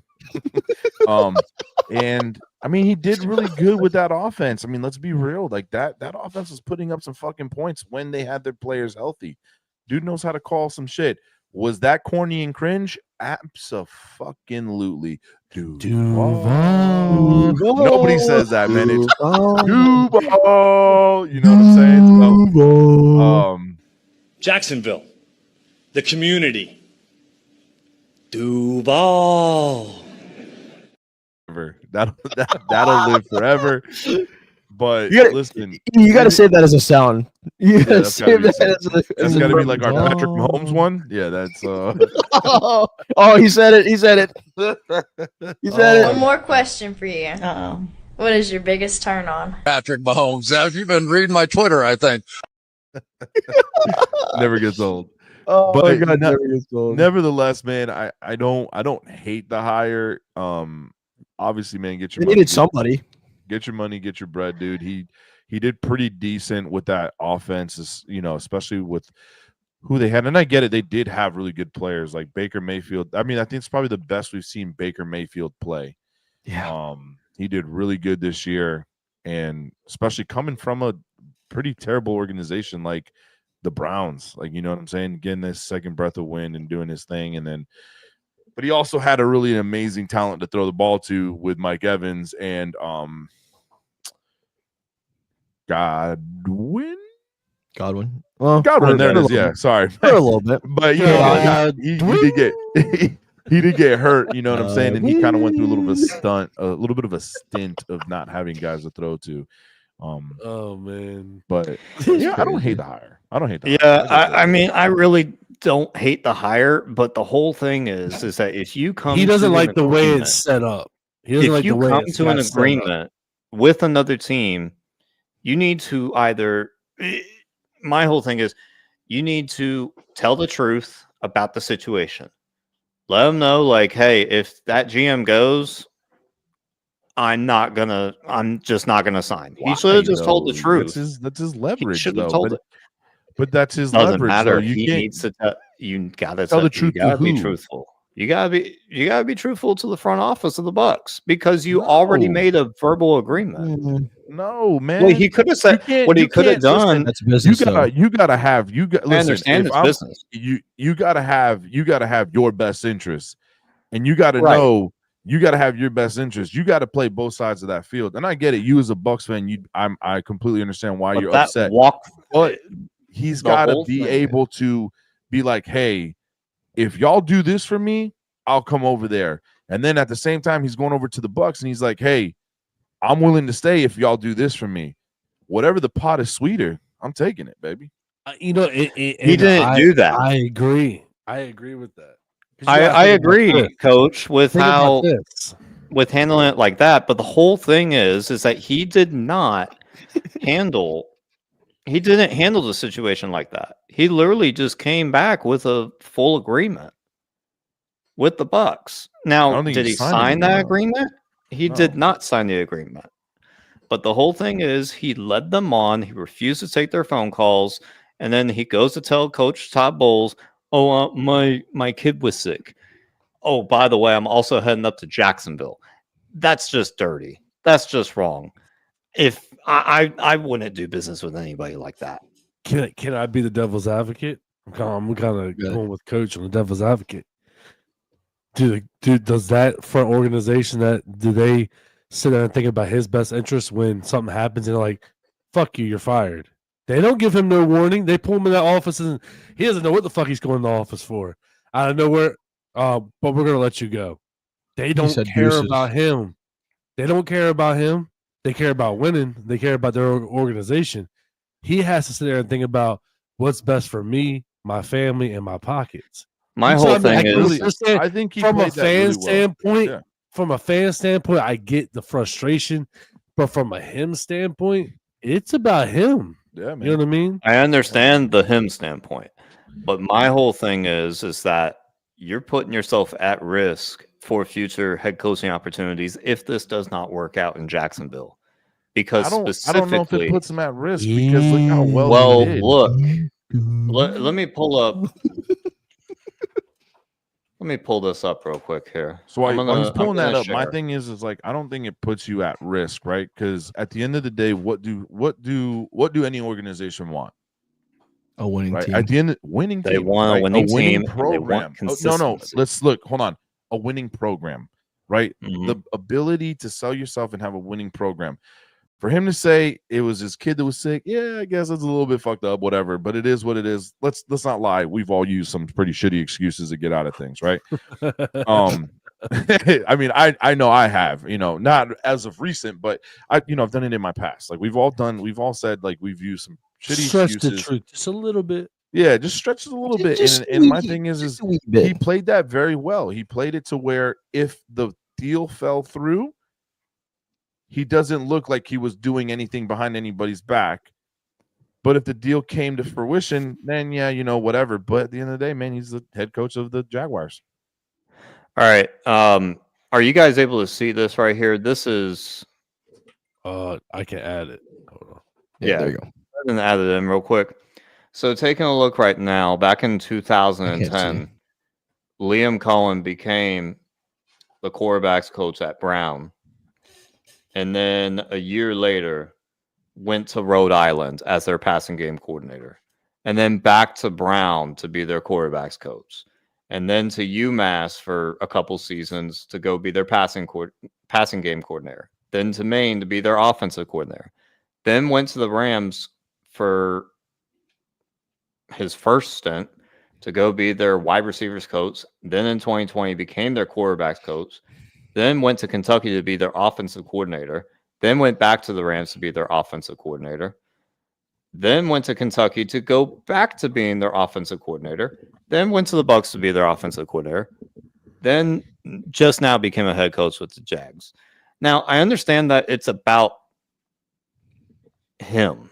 You know, he's taking care of his best interests. I understand. What's the problem with that, though? Like, the whole issue that I have is how he handled communicating with the Buccaneers front office. Because what he could have done is just said, like, hey, you know, I'm still thinking about it at the moment, rather than just coming out and saying, oh, I'll sign, and then refuse to sign and keep everybody in the dark and ghost them. Yeah, but what if he was? That's going to put. That's the thing. But that's the thing. That's what they're trying to bring up. Thinking about it. Hey, I'm still thinking about it, and they're going to be like, "Cool, then get the fuck out of here, and we'll hire somebody else." That is going to bring up issues with the owner meetings and with any GMs around the league. That, you know, if his services become available again and he becomes a free agent, you need to look at.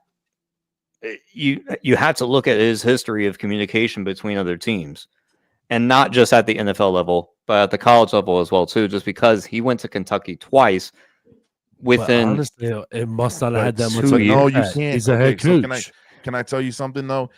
If you're looking at this career history, dog, welcome to football. That is a football coach's life.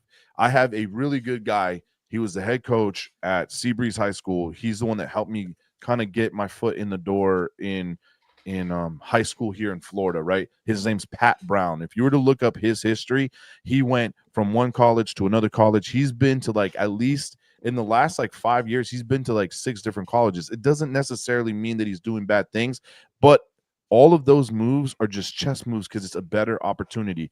And I get it. It looks like, oh, he was here, then he left, and then he came back, because it was a better opportunity for him at that point, right? Maybe he wasn't ready at that level when he went, and he needed to go back and you know what I'm saying? You just don't. It doesn't necessarily mean that it's a bad career path. Like me, you know what I'm saying? I was with the Broncos. I was the D-line coach. Then I got promoted to defensive coordinator. Then I went to the high school level, and then I got the job as a D-line coach again. And then I went over to, I went to another school, and I was a D-line coach. Why? Because the opportunities were better. It just doesn't look like it on paper, because to me and you, just like, oh, you just bounce around the schools. No, these are just, sometimes it may be looking like a lateral move, but it's a better move in his career. And I understand that. Go ahead. That's the thing we were kind of talking about. If you, for instance, think about from your perspective. If somebody came to you and said, "Hey, I'm not sure if I want to stay with you or go to somebody else," you're not thinking about keeping him at that point because he's flaky. He's a potential flight risk. So you're going to start looking around and figure out who else could I be grabbing right now. Then by the time he might say, you know what, I am going to stay here. But they're like, well, when you were fishy, we end up getting this guy. We like him better. Now you're out the job. You have no job. So, as shady and as fucked up as it sounds, he played it from a business perspective. He played it perfectly because he said, I'm still staying here with you, but at the same time, I'm still fishing offers. It's kind of like how you do with jobs. I mean, if you think about it, you're not going to go tell your job, like, hey, I'm looking. Then I'm like, well, fuck you. Get out of my office and go ahead and leave. You're looking for jobs while you have a job. You know what I mean? Right. And I just looked it up. His wife came out and said our son was in the hospital and he was sick, and we are seeing a specialist for his autoimmune disease. So, interesting. Yeah, she tweeted that. She said that she's not going to stay silent. Like I said, I can see your perspective, but I can also see his. You know what I mean? It's like one of them things where I can see both sides of the fence. Right. So, well, absolutely. May the best be to him then. Yeah, man. Absolutely. What else you got for Ben? What else you got for TJ Bay? So, real quick, man, this picture I keep having. It's of Todd Bowles and John Gruden. E, do you have that picture in the chat? Hold on. I do have it, and I can pull it up. Give me a second.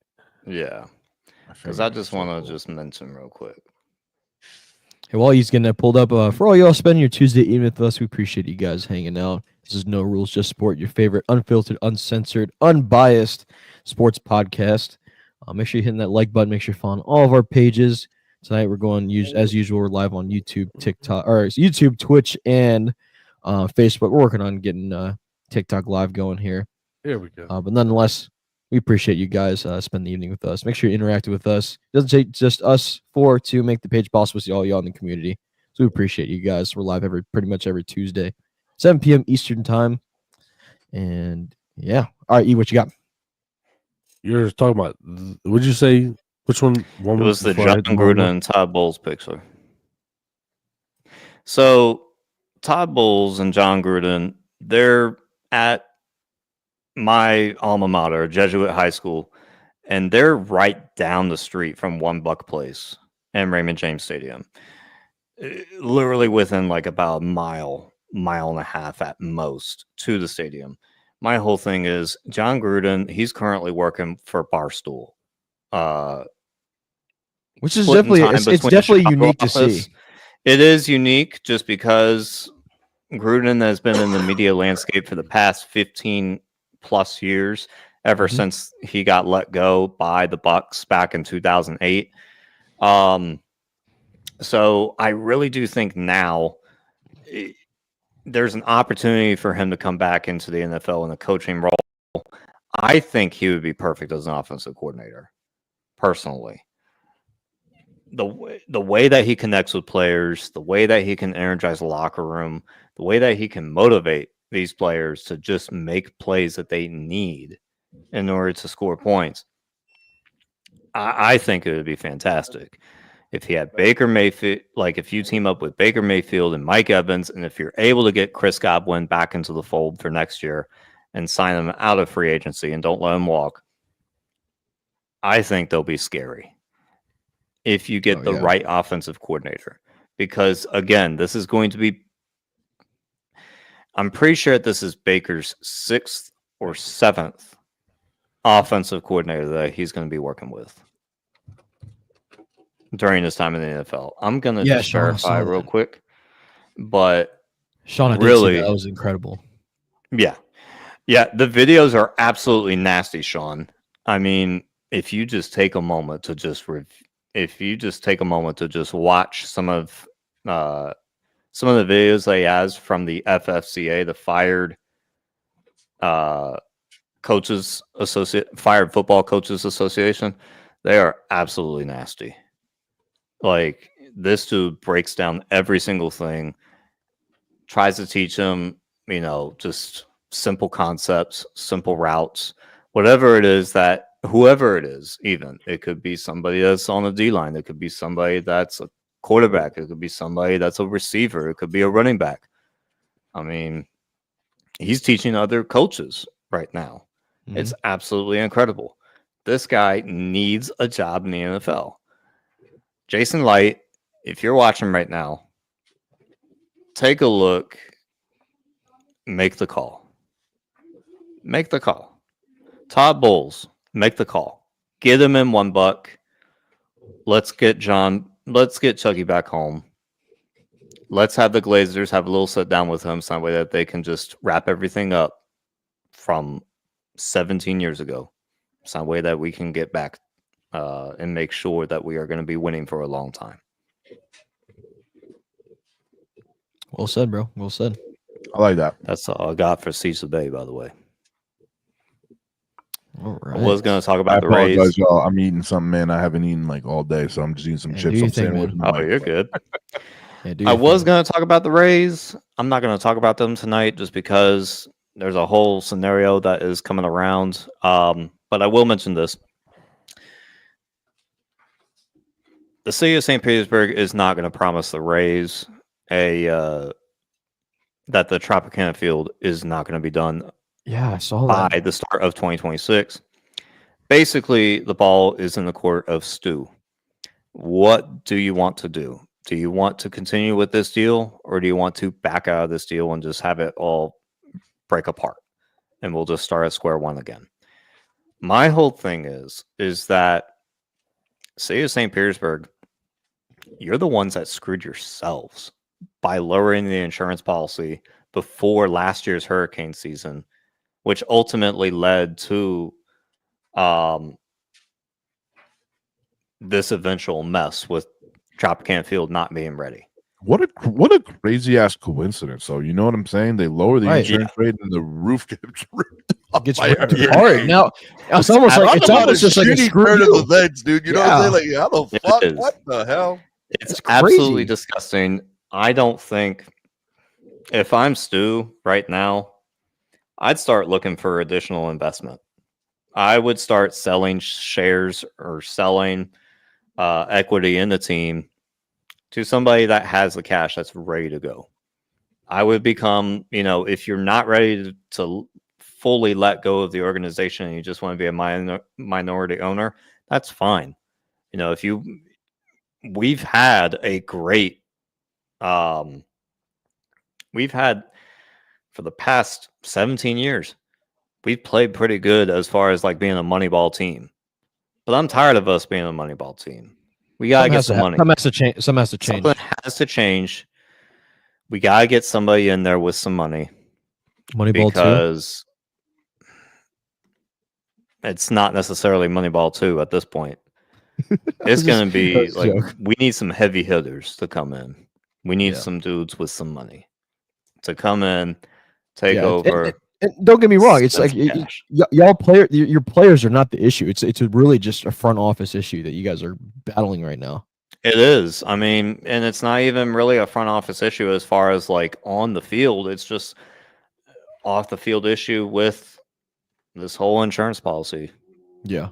Behind Tropicana Field.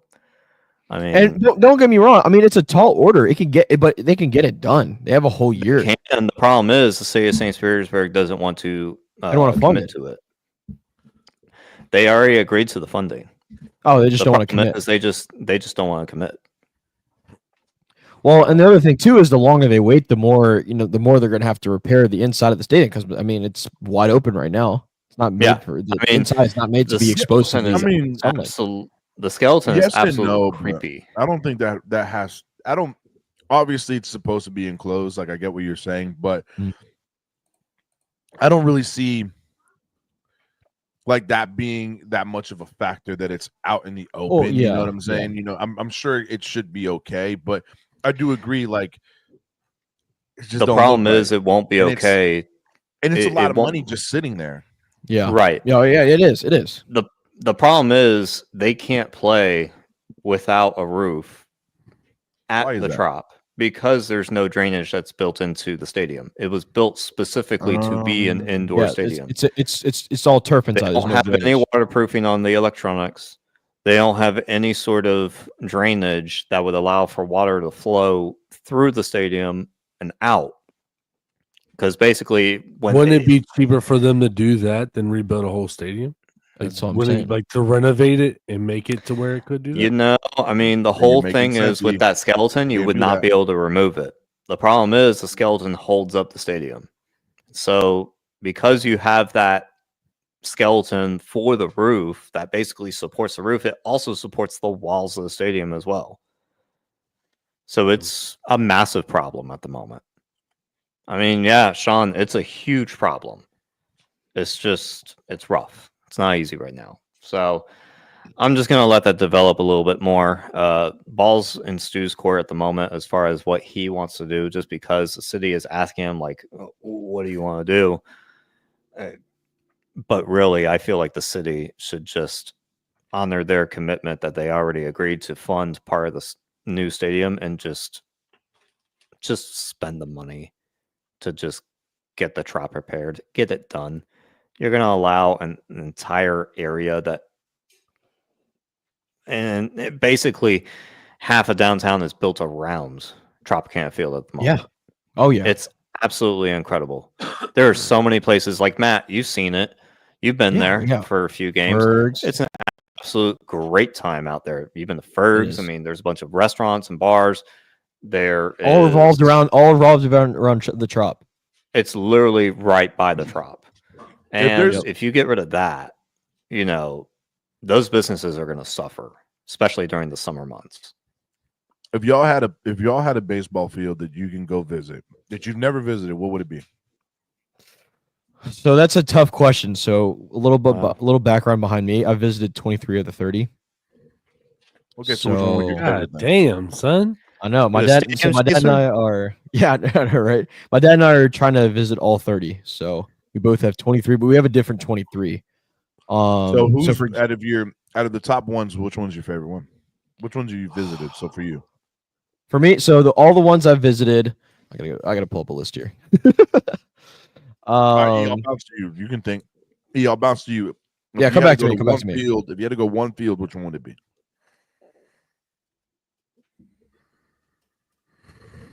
I don't know. I never really thought about baseball. What about you, Benji? Ooh, that is tough. I have been to Yankee Stadium, so that was cool, by the way. New Yankee Stadium is pretty dope. I would want to go to Fenway Park up in Boston. You know, that was the name that was the name that popped in my head, but I was like, I feel like everybody's gonna say that. You know what I mean? So I was like, I'm not gonna be what you're saying. But yeah, everybody kind of wants to see that once, experience. Honorable mention for me, by the way, would be Dodger Stadium. I would love to go to Dodger Stadium out in LA, just because the view of the mountains is just absolutely nasty out there. Wrigley. I was literally about to say Wrigley. Cool. I want to see Wrigley. Yeah. I've been to Wrigley. Cool. I've been to Wrigley, and it is a fun experience. Isn't it like smack dab in the middle of just like a neighborhood? It's like just crazy. That's why I want to go out there, and it's such a beautiful like historic stadium. So yeah. Danielle is a Red Sox fan, by the way. So. Oh, you are. She's a Red Sox That's fan. cool, Danielle. How's that work, bro? How does that work? Don't ask. Same way that Matt's a fucking Cowboys, Yankees, and freaking Anaheim Ducks fan. I don't make that make sense. I really don't understand. Long story. He's all over the place. You don't know where the fuck he wants to be. That's Sean said Fenway, Coors Field, Wrigley, and Arizona. Yeah. So we'll get it. I want to get into this. Before I get into it, E, and okay, yeah, that's right. Danielle was born there. Hold on, is Coors Field? That's the Rockies, right? Yeah, that's the Rockies in Denver. Okay. Beautiful stadium. 10 out of 10. Recommend. I haven't been there yet, but it's on my list. Coach, before I get into it, any thoughts? One more thing. I want to ask the chat if you can just put down in the comments any video, like whether or not it's the live one right now or if it's going to be like a future one, like if this gets cut. Please go ahead and put in what stadium that you would like to visit. What one MLB stadium you would like to visit. And also, I want to see if y'all would like a stadium in St. Pete or in Tampa. And where would you put it for the Rays? Where would you put the brand new stadium? Daytona Beach, Florida. Hey, anyways, next. Hey, you know what? I need some pro sports here. I love sports, dude. Don't get me wrong. I love going to the Tortugas game. I thought it wasn't going to be that fun, but going to the Tortugas games, awesome. Great experience. And they just paid a bunch of money to redo not redo, but just sprucing up everything. It was like a big multi-million-dollar deal to refix that famous stadium. So definitely. All right, Sean says in Tampa, not St. Pete. Yeah, but be specific where you want it within the Tampa Bay area. Whether it's Ybor City, whether it's downtown Tampa, or if it's over by Ray J, or if you put it by the fairgrounds. Do you want to show? Can you show a map of Tampa? I don't think a lot of people know the Tampa area. Yeah, go ahead and pull up a map here real quick because I'll just show a general map. For those of you that don't know Tampa. Hold up, I got you. Bad. Danielle says, "Ew, Tampa." I'll read this. Ew, Tampa. Jeez. I mean, I can pull up a map, but I mean, people ain't really gonna know. I don't know about Tampa. I live in Virginia. I say tear down the whole stadium. Yeah, well, I live in Maryland, so I'm right there with you, bro. I'm right there with you. I don't know shit about it. I'll go ahead and I'll grab a map real quick here of Tampa. I'm pulling up a map, but I don't know. It's not really going to tell anybody anything because all right. it's just normal map. While they're pulling it up, Coach, do you have a stadium that you wanted to visit? I would like to visit. I think I agree with Daniela, man, and Q. I would do Wrigley, man. I've my dad was a Cubbies fan. It smells down there. All right. For those of you, like Wrigley Field, and I would also probably do Fenway. Would be cool to visit as well. Let me see. There was one other one that I wanted to see, and I'm drawing a blank on it. Was it Dodger Stadium? No, not Dodgers. I don't like anything in LA. Coors Field. Maybe Coors. I think Coors was a good one. True. Yeah, I mean, the mountains are beautiful out there. But I would say it's not like because of the stadium or the reputation, but just because I was a fan growing up. I would like to just go to Atlanta Braves home game just because I was. Yeah, a big fan I've been to that one, and it is a beautiful stadium. Just because Turner Field is amazing, and the new one's amazing. Both of them were great fields. Turner looks dope, by the way. The Olympic Stadium, and then it got converted to Turner Field, and then it got reconverted to a football field. I mean, it's absolutely crazy how many conversions that they've done. But anyways, for those of you that are not from Tampa, Florida, aka everybody, or from the Tampa Bay area, basically everybody on the show, this right here is right by Raymond James Stadium. You got some space down here that have a bunch of parking lots. You also have right down here these spring training fields, which are basically not for spring training. They're mostly just for like player rehab and development, just like rookie ball and everything. Typically, the Yankees. Thank you very much. Play games over here. Yeah, for the Yankees. Their main complex for the Yankees is over here as far as spring training goes. Steinbrenner Field, just right across the street. So my theory was that you could always take this out and then have the Yankees just buy some land, or at least like convert some of the parking lots to a like a parking deck or a parking garage, and add some fields over here and just do less with a few fields. Just do away with a couple of fields. And just so everyone knows, this is kind of northwest of downtown. Yeah, this is northwest of downtown Tampa. So that's one spot that I've been thinking about for a while. Another spot that people like to talk about, it's right over here in this general area. So there used to be a flour mill that was over here that only recently just got torn out. There's a bunch of space over here that is now over by the green cruise port space that you could put a ball field here. It would be very difficult to kind of fit. Yeah, but it would be right by the cruise port. It's over by Amalie Arena. There's plenty of parking garages around here. This is all being rebuilt right now. There's a bunch of stuff at the moment. Sean, you're an idiot, dude. Looking at map of Tampa is shocking as professional sports. Yeah, it's absolutely crazy. It's like Houston, man. It's absolutely crazy. Yeah. If you've ever been out to Houston, it is just wild. It's a madhouse. Another area that people are talking about, some developer just recently purchased a bunch of land right next to the port over here. And they would basically be calling it the gas plant, or like the gas docks, or the gas works. Future development would be right over here. People are thinking about putting a ball field or a ballpark over here. It'd be right by Ybor City, which everybody loves to go out on Fridays and Saturdays. But just be careful if you ever do visit down here, just because it can get a little scary. It actually makes no sense, though. No, interesting. No, well, bigger question is it smart to put it by the water? So when you get hurricanes, is it gonna put the stadium underwater? Or is the boat traffic gonna be a big factor? That is a good question. I don't know. I mean, a lot of these areas, they're meant to flood anyways, just because they're docks. It's such low elevation too. With low elevation as well, but really, I think putting a stadium right here would not make sense.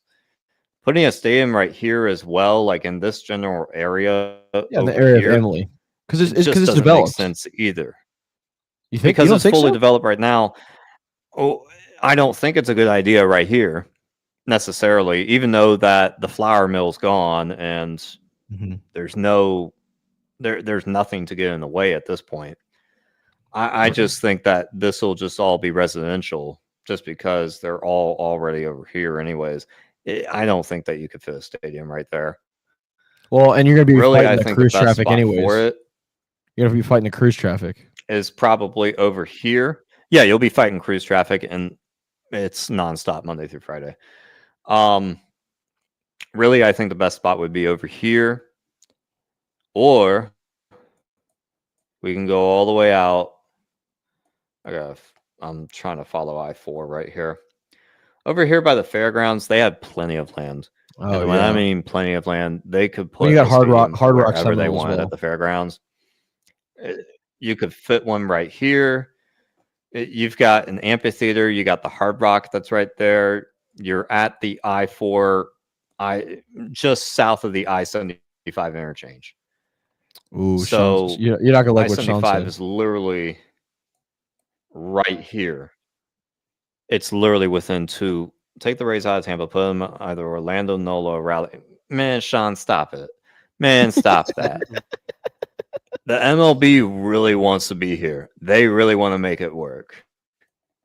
And then my last spot, which honestly is my favorite spot, just because it would keep me going to St. Pete, is just putting it right next to St. Pete. Yeah, but stop it. But you I mean, even you told me this too. Even you told me this. No. Well, people can't stand the drive. I mean, I guess I get it now because geographically, St. Pete's kind of a neutral spot for the people coming from the south, like in Sarasota, Bradenton, and then it's a decent drive for. It's always been difficult to get to, right? But now looking at it though, it makes the most sense staying in St. Pete. Yeah, it really does, just because you've got plenty of neighborhoods right here. You really have plenty of people that live there. The issue is that, a lot of people over in the St. Pete side, there's a ton of retirees that have come from the north. Oh, yeah. The young crowd is starting to come in, though, and they are coming in heavy, especially on the weekends. I see a lot of young people at Rays games on the weekends. It's just during the weekdays, those 1 o'clock games, I still do not understand the MLB and their scheduling formula of putting. It makes sense because in the afternoon. It makes sense because you have traveling. So you have to consider, teams who are traveling to the next city or going back out west. Traveling is a big thing. Traveling is a big issue, just because the nearest airport for the Rays is right here at in St. Pete Clearwater. St. Pete Clearwater International Airport. Well, I think they fly out of Tampa. They fly out of Tampa, but really, they're not even a major airport.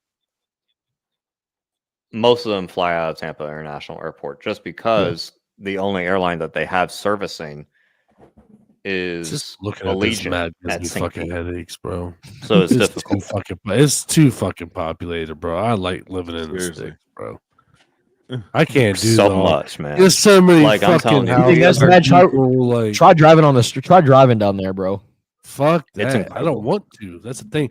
I'll stay my ass right in my Dude, it takes me, no joke, a minimum 1 hour to go 10 miles to my job every single day. There and back. I'm walking. Fuck it. I'm gonna get some strong ass legs. Absolutely. But yeah, that is it for sieging the Bay. That is all I got. So MLB wants to be there, but they can't fill their stadium.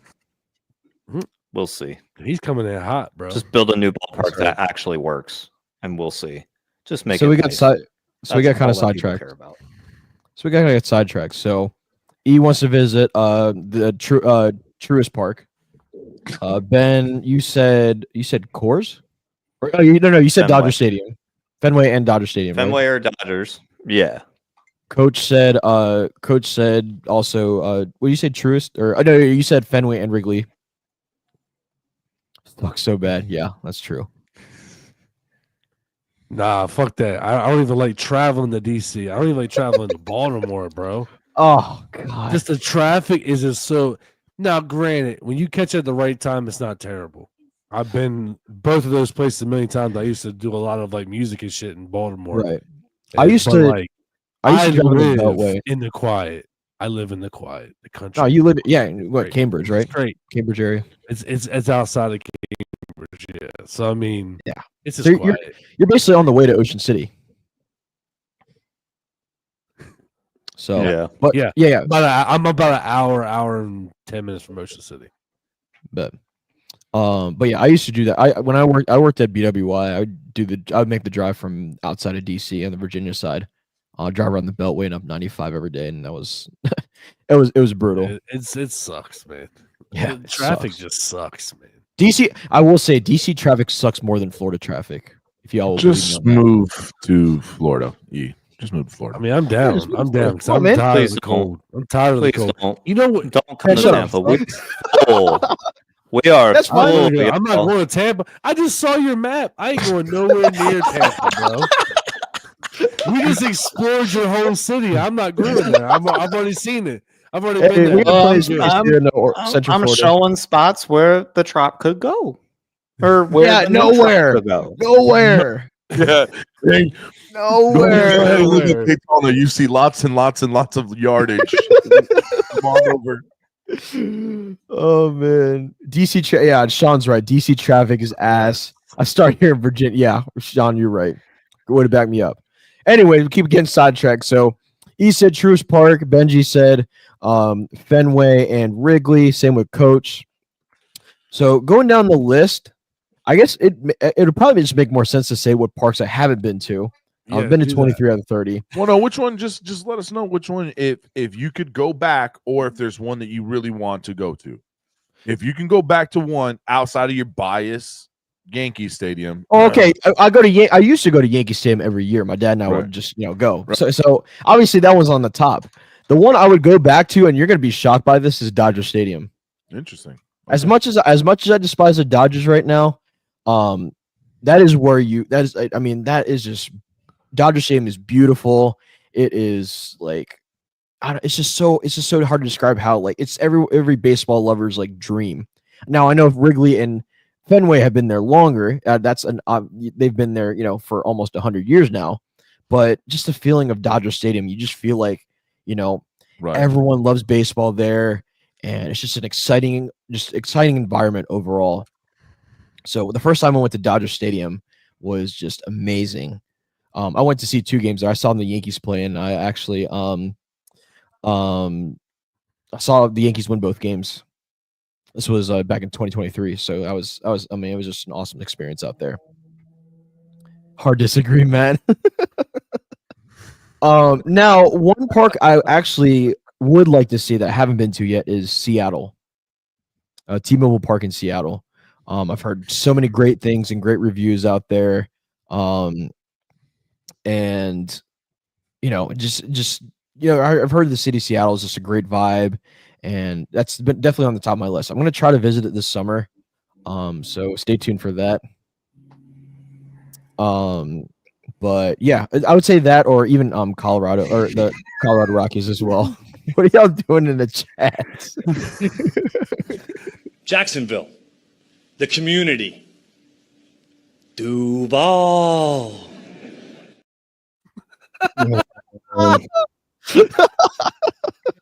And why I play, but it's sorry. One other part that, is a must see is Busch Stadium in St. Louis. If you go to a Cardinals game in St. Louis, you see the true how like passionate. It's a lot of history too, man. Cardinals were just don't walk around St. Louis because you'll get killed. Okay, yeah. St. Louis, the city, yeah. Don't stay away from the city, but yeah, Sean, I agree. Yeah, Seattle's a great looking park.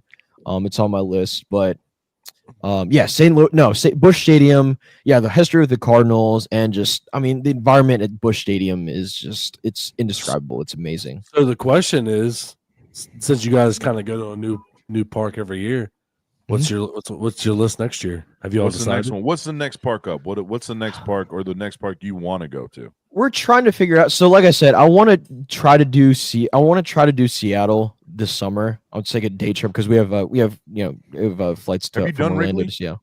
Yes, I've done Wrigley. My man Wrigley's said a day trip to Seattle. I did over this past summer. I did a day trip to the Bay Area. I did the Giants. You seem to forget that this guy's a pilot, so he's like, please fasten your seatbelts here. We're about to depart here, going to Seattle Grace University High School. And he's just like, sorry, we're gonna make a quick detour. We're gonna do a layover here, and we'll be back. Just ignore the fact that we're about to land inside the stadium of Seattle. Please fasten your seatbelts for takeoff here. Thank you. Oh man, Did I sound like a pilot? What's up? Yeah, no, you actually did sound like a pilot. 10 out of 10. 10 out of 10, man. 10 out of 10. But anyways, yeah. So this past summer, back in August, I did get to do a day trip out to the Bay Area. I did did Oracle Park in San Francisco. I got to see the White Sox and the Giants play, and then that evening was the last doubleheader ever in the Bay Area because, as you guys know, the Athletics are moving out of Oakland. They're waiting for the new stadium to be built in Las Vegas. So for the time being, they'll be playing in West Sacramento. Vegas, I got to see sports. Yeah, but yeah, I got to see. I actually got to see the A's play Ben's Rays. So the Rays and the A's play, and yeah, it was really just very bittersweet going to Oakland for one final time. It was my first time going there. It's the last time I'll ever go there. But yeah, I mean the history there with not only the A's but the Raiders as well. It's just a feeling like no other. I don't know. I feel like that we haven't. We got a cameo.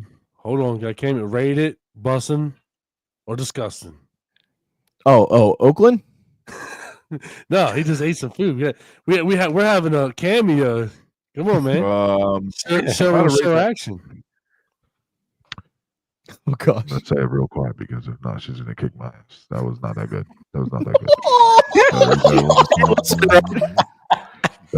Rated disgusting. Oh my god. Rated disgusting. 4.3. What is it? 4.3. Guys, you guys are trying to get me killed.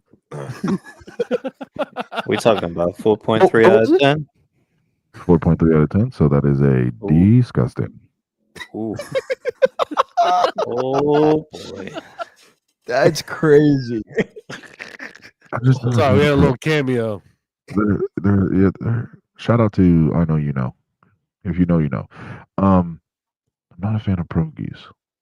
It's just me. They're not bad. I don't mind them. Oh, you better hope Danielle's not in here. They're mid. I'm sorry, they're mid. Mid as fuck. White people shit. Man. My daughter wants to show us up. Hi. Oh. Hey. Hello. What's up, girl? So I'm getting out of the camera real fast. She says, meanwhile, if I did this with my kids around, they'd be on my like, hey, I'm on stream. I'm on stream yet. Maybe. Oh man, that's crazy. Oh no, we lost E. You got too excited. Oh no, the internet monster. But yeah, so I would say if I had to go back to one or two, it'd be definitely Dodger Stadium and Busch Stadium, St. Louis. Definitely. So you asked the question, what's gonna be the next one? I've been trying to get my dad. My dad's not too excited to see both the Texas stadiums, just because we hate Houston. I hate Houston with a passion, and you guys know why. We actually wanted to do kind of a tour this summer. It's probably not going to happen because my parents are actually moving, so Dad probably says it's not going to happen. But we want to start in, I believe it's Pittsburgh. So I haven't been to Pittsburgh yet, but he has. So we're going to do Pittsburgh. Beautiful stadium. Beautiful stadium. Oh my god. Right? Yeah, with the view of the Allegheny. Go at a nighttime game. Nighttime game. Okay. Nighttime game. I highly recommend. 10 out of 10. Yeah. The vibe leaving. I remember one time we went to the game and there was a guy just playing the sax on the bridge as you're walking. Yeah. So cool because they closed down the whole bridge right there. Yeah. Don't tempt me with a good time, man. Yeah, man. Yeah. And So we want to hit saxophone's the best. Yeah. You know, I played saxophone in high school and college, right? I did too. Well, you? not in college, but I played saxophone whenever I wasn't playing sports. That's my favorite instrument, man. I play that shit from elementary school on. Yeah. If you want to attract girls, play the saxophone. Yeah, I sang choir. I could not play a musical instrument for my life. But hey, fellas, hold on 1 second. My one hotspot died. Give me 2 seconds. Y'all keep going. I'm gonna get it back on. You good, man? You good? I'm guarantee I'm lagging because you guys keep freezing, so I know I'm lagging. Okay. I hear you fine. I hear you fine now. But do what you got to do. Anyways, so we're planning to hit. Yeah. No, you're good. So real quick. We're gonna hit Pittsburgh. I want to hit Pittsburgh, and then we want to drive across and hit Fenway. And then on the way west, we want to hit Cooperstown because we haven't seen both him and I haven't been to Cooperstown yet. So I would feel like Cooperstown's a must see, especially if you're in up north. So and then after Cooperstown, we're gonna drive through and we'll hit Toronto. My dad and I haven't been to Toronto yet. And then on the way back, we'll hit we've been to Cleveland, Detroit already, but we'll hit Detroit and maybe Cleveland. It's kind of just making it a super fun, extravaganza. Oh yeah, absolutely. Awesome. So that's awesome. But yeah, so I definitely want to try to. So yeah, I definitely want to try to hit at least one ballpark this summer. Obviously time permitting, but yeah. With that being said, that was a great conversation. With that being said, let's move on to our bread and butter, the NFL. Not a lot.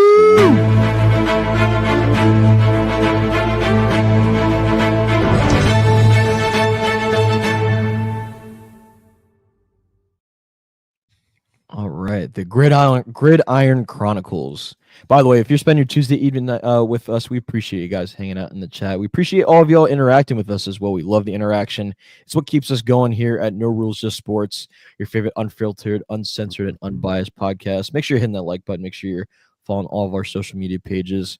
We appreciate all y'all's interaction. Keeps us going, keeps the page going, flowing. So we love to hear it from you guys. Yeah, as Q just mentioned, we do have the Turd Bowl. Absolutely, yes. Bro. Before we get to that, and before we get to these weekends, this past weekend's championship weekend, we got to talk about Pete Carroll, 74 years old, being hired on as the next coach for the Las Vegas Raiders. It's wild. What are we thinking? I mean, he's out of the league for only a year after stepping down from Seattle, and now he's back in better than ever. He's gonna have a lot on his hand. Something tells me that. I mean, go ahead, V. Go ahead. No, you're good. Good. Something tells me that there was something going on in Seattle that he could not publicly discuss. It was probably just some issues with front office and ownership. Yeah, Russell had a little bit to do with it, probably, but I got a bone to pick on that too. Really, at this point, I think that he just wanted a way out of Seattle, and he saw that advisory role as a way out to just take a year with the team, get your bearings, figure out what you want to do next, and go. I will say this. I think it's smart for the Raiders to go after a vet, because they've had struggle after struggle after struggle. So I get the whole idea of going after somebody that's established. He's won. You know what I mean? Like, it makes sense from their standpoint. It doesn't make sense for Pete to come back into the league. And, I mean, I don't know. Honestly. I think it's perfectly fine for Pete to do so. I mean, he's had some time to just watch some film. He's probably talked with Gruden a little bit just to try to figure out how to deal with the internal, sometimes dysfunction within the Raiders organization. That's a nightmare that I wouldn't want. Yeah, I'm not to cut you off, brother, but to just caveat what you're about to say kind of thing. I don't know. I know I say that, and if the Raiders were to call my fucking phone tomorrow, I would definitely pick up and take the job. Absolutely, absolutely. But like at the same time, like you really think about it, that's like a nightmare ass job to take, man. They have had a carousel of coaches. They're not giving their coaches time and opportunity to draft and get players. It's like you better come here and you better do great right now. What? Well, that's unrealistic. I think part of it was that with the Raiders going to Spytek and grabbing him from Tampa, seeing that he's been a really great assistant GM to Jason Light, and seeing the roster that he's built and seeing the amount of work that he's put within the past decade of just working with us, and he sees what kind of organization that we've had and what kind of leadership we've had. Seeing him go to the Raiders probably triggered a conversation between Pete and Mark Davis, just because Spytek probably wants somebody that is a veteran. Spytek probably just said like, hey, look, I'll take the job, but I need somebody that is good. I need a veteran. So, I mean, Pete probably it makes sense. It makes sense when you're trying to rebuild an like you're trying to actually build an organization, not even rebuild. Right. You're trying to build an organization from scratch. Because my whole thing is now you bring in a vet that can set up that culture, set up that foundation, and be able to pass it off once he's done again. We have to remind ourselves. This is. Go ahead, E. I'm sorry. No, it's Matt. We have to remind ourselves that this is not the Al Davis days anymore. No, Al Davis is gone. Way past that. We are way past, seeing 2 coaching firings in a single season. One in the middle of the season, one after. We're done with that. As far as like seeing that from the Raiders. So now ultimately it's literally just coming down to getting the correct GM in there that can build a roster and understands football as well. Like understands what kind of coach that he would need in order to get the players that he wants. Now it's just getting the coach to just install the game, just install the playbook offensively and defensively. Agreed. Yeah. So I think ultimately now we're going to be looking at a potentially dangerous Raiders roster within the next 2 years. But here's the thing, though. So now they're going to be, I think this year they're going to be pressured to either draft either Cam Ward or Shador, which I don't see him lasting. I wouldn't touch Shador with a million. Okay, miles. so maybe Cam Ward then. Maybe Cam Ward would be a good fit. I feel like Pete can definitely build him up. If it's not going to be Cam Ward, then they gotta go hunting for someone else, because Gardner Minshew is not a legacy quarterback. Desmond Ridder absolutely is not. Aiden O'Connell is not. So they're going to have to figure out who's going to be their next big face quarterback for that organization, because it's neither of those three. And if it's not going to be Cam Ward, then they're screwed. I mean, unless you bring in Rodgers or you bring in Kirk Cousins. Or Sam Darnold, if Sam Darnold walks. I mean, Sam was he already proved that he can't do shit in the when it matters, though. Well, would you rather have? How about this? Let's take a look at this. Let's just say that you avoid drafting a quarterback this year. In a minute. You end up getting Sam Darnold. He leads you to a solid. Let's just say that Sam Darnold leads to a solid record in his first year, like 6-11 or 7-10. Let's just say that. Yeah. And ultimately, they decide to keep Sam Darnold and start him for another year, on the stipulation that they draft another quarterback in 2026, just because that quarterback class is supposed to be stacked. Right. But this is all under the contingency that Sam Darnold's going to walk. Right. Yeah, we don't know. Sam is already being looked at to go to the Raiders. He's already being targeted by the Raiders organization right now. Pete Carroll can develop quarterbacks. We know that. Oh, yeah. We know that Pete is able to do that.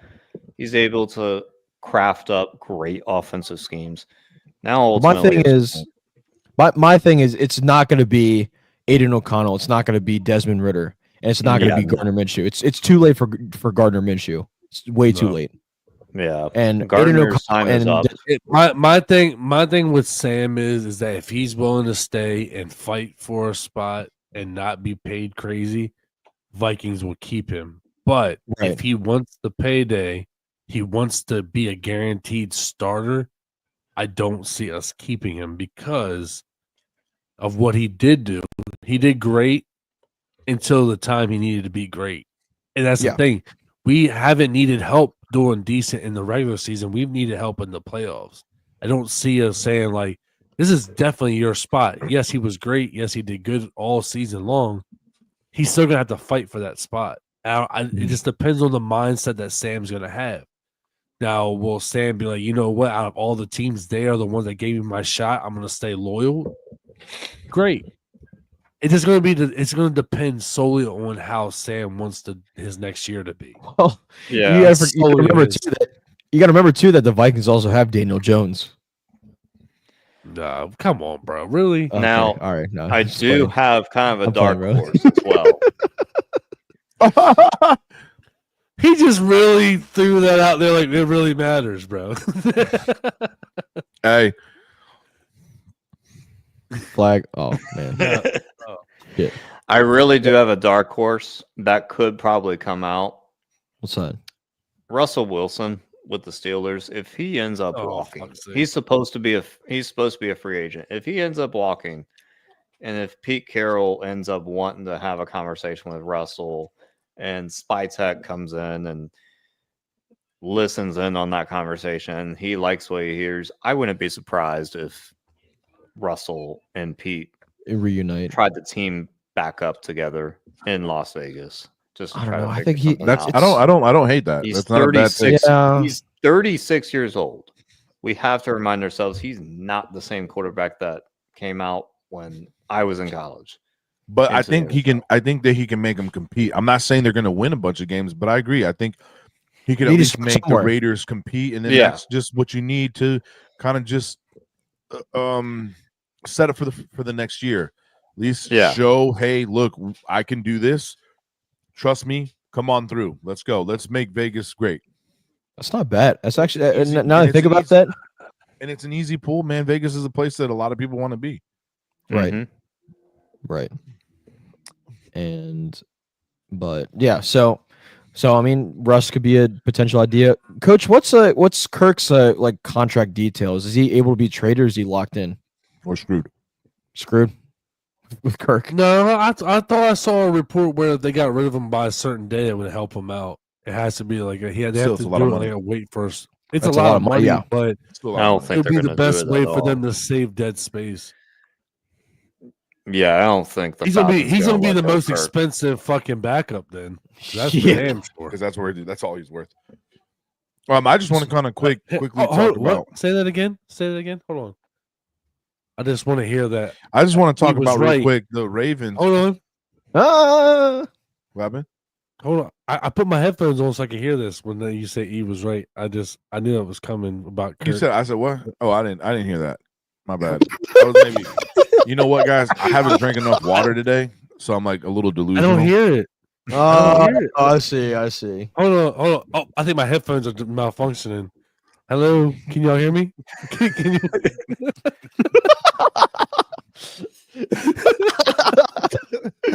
That's crazy. No, but I wanted to talk real quick. I don't know if you guys saw that Chuck Pagano is returning to the NFL, and he is going to be a secondary assistant coach for the Baltimore Ravens. That is a very interesting and awesome pickup. I like that a lot.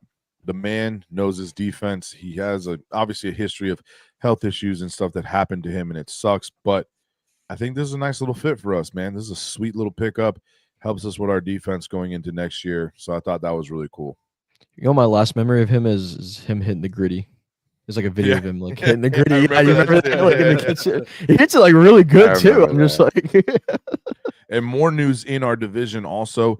I saw that the Browns GM, they said even if somebody was to offer like 2 first-round picks for Myles Garrett, they're not taking it. yeah, He said he's staying we there. want him to retire here. He's just a foundation for that defense. You can't take that out. That whole thing falls apart.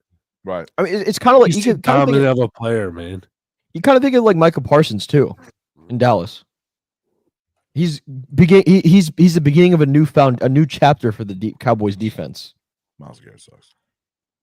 That's crazy. That's crazy.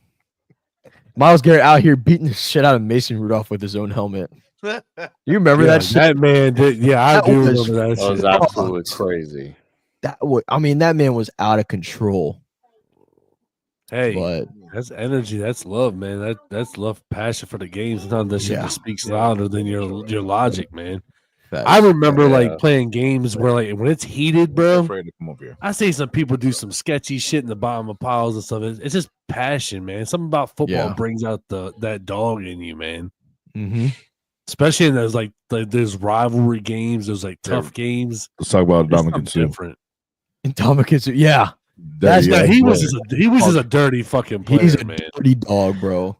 But that's what makes this game so. That's what makes this game so great. Yeah, Sue was absolutely nasty. Dirty but fucking nasty. dog. Can we talk about the Cowboys? Yeah, let's hit a Cowboy Nation real quick, man. I got a bone to pick. Hit this.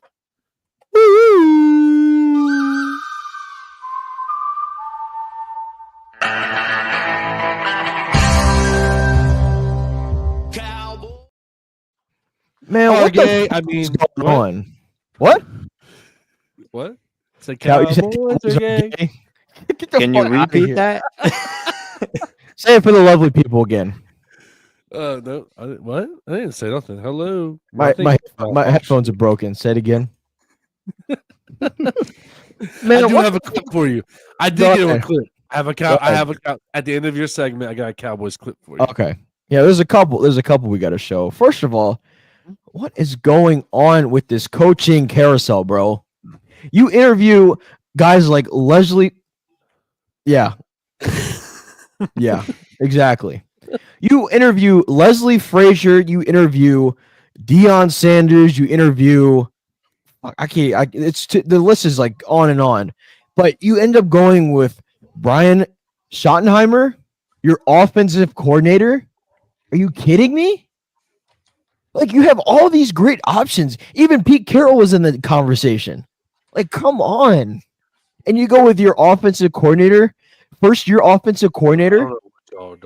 What is he doing? And then today, the newest thing, they hired Matt Eberflus as their defensive coordinator, who just got fired from the Chicago Bears. What is this Jerry's doing? Okay, hold on. We're still waiting on that timeout. Hold on. Like, come on. Yes, we're still waiting on that timeout. And then the crazier thing is, yeah, is that for me? No, that's for E. He said we're still waiting on that timeout. That's crazy. And then you let your arguably the best special teams coach in the league go and Bones Fossil. He goes to Tennessee, and now you bring in look, not for nothing. Let me.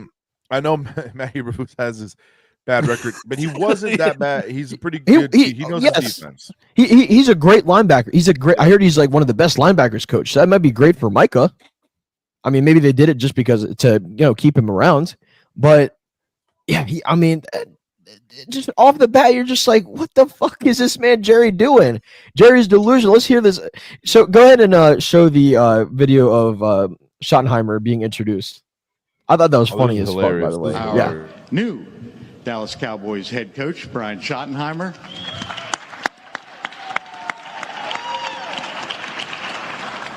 And Chief Operating Officer, Executive Vice President of Player Personnel, and co-owner Stephen Jones. All righty. Yeah, we'll clap for it. Good. No one deserves not a soul, bro. Good. Not a soul. Good, because you know what? When Jerry dies, whenever he decides to step down, which he's never, he's gonna step down when he passes away, when he is in his casket. That's the next owner, and it's not gonna get any better. Stephen Jones is not gonna be a great GM and owner of this team. He's not. So are you gonna hang it up or me? No, I'm not gonna hang it up because I'm a loyal fan. I'm just gonna keep suffering. I'm unfortunately gonna keep suffering. I probably won't ever see a fucking Super Bowl in my life, but you know, that's what my clip has to. I'm glad you're not delusional. I'm a realist. I'm not a delusional. Oh, this is our year.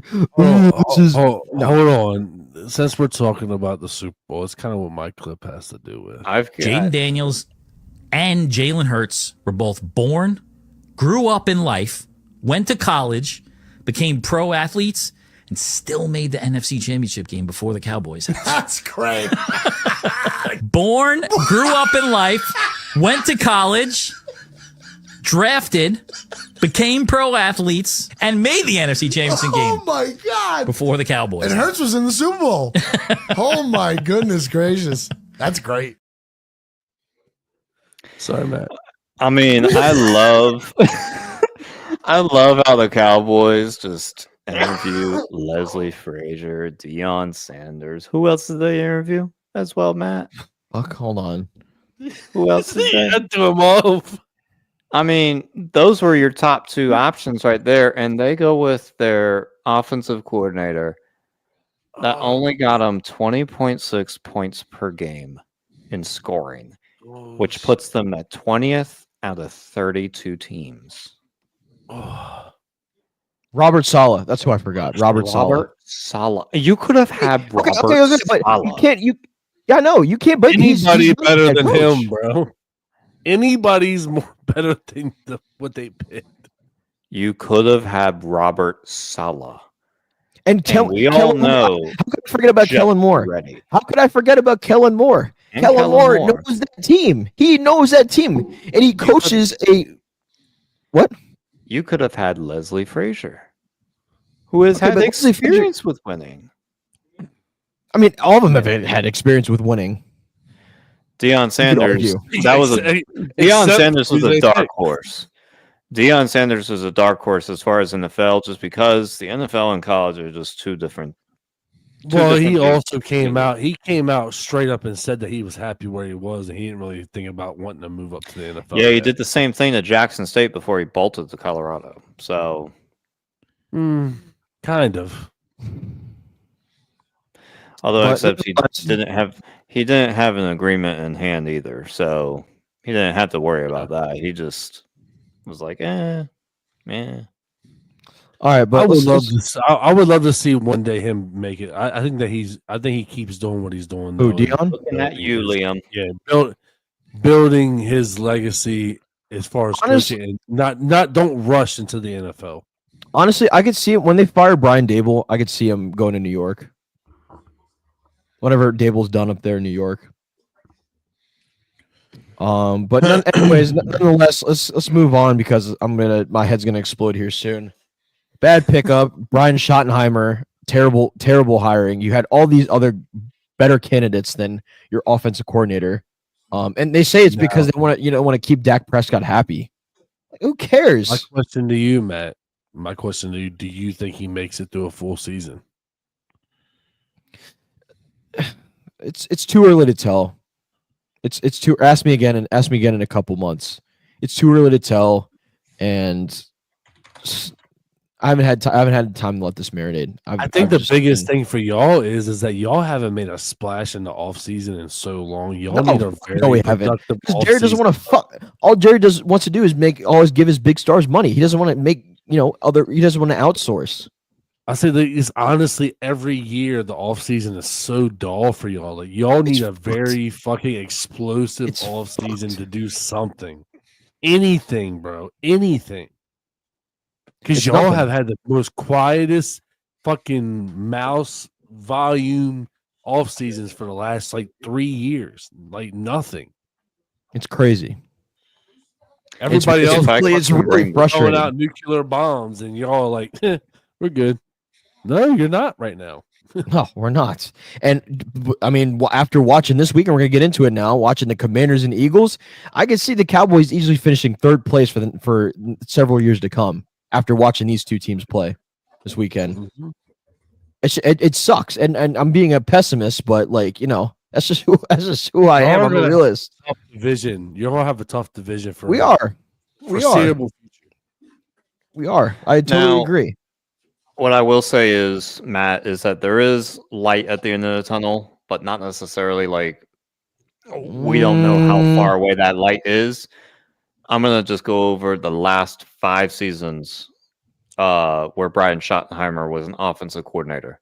So starting in 2018 in Seattle, he had a top 6 team in scoring points. And then in 2019, Seattle ranked 9th. 2020, his final year, as being an offensive coordinator in Seattle, ranked 8th. Left for a little bit. Went to Dallas in 2023. Number 1 scoring offense in the league in 2023. 23. Yeah, that was a great season. For whatever reason, the wheels fell off in 2024. So you know why? Because McCarthy took over the play calling. McCarthy did, and McCarthy was not a good play caller. He should have just He's a terrible coach overall. He should, and you know what? That was my last point. They should have got rid of him last year, and they should have kept Dan Quinn. I've said it all season long. And what Jerry should have done was step in and say, "No, Brian is going to continue to call the plays. You just manage the game. You just manage the clock, manage the game." But he doesn't know how to be a Mike GM. McCarthy would have been here. Mike McCarthy would have still been here. Probably would have had a top 10 offense easily. Number 1, probably not. No, but his coaching overall just sucks. When you become a head coach, Saul, I do have to ask you. What's up, brother? Do you feel comfortable with calling the plays if you became, let's just say, like if you came from an offensive coordinator or a defensive coordinator position and became a head coach? If it's your first time being a head coach, would you rather call your own plays just because you were used to it and just have, a defensive coordinator or an offensive coordinator, depending on which side you're calling? Or would you rather just have 2 coordinators with you? So he's just coming from defensive coordinator spot. So it's actually a great question for him. So coming from that, yeah, I can definitely answer that question. Do I trust the man I put at defensive coordinator to successfully run those plays, right? Same thing for offense. Do I trust my offensive coordinator, if I'm an offensive guy, to call plays? That is honestly, at the end of the day, what it comes down to. Obviously, there's egos and stuff. I'm not an ego guy.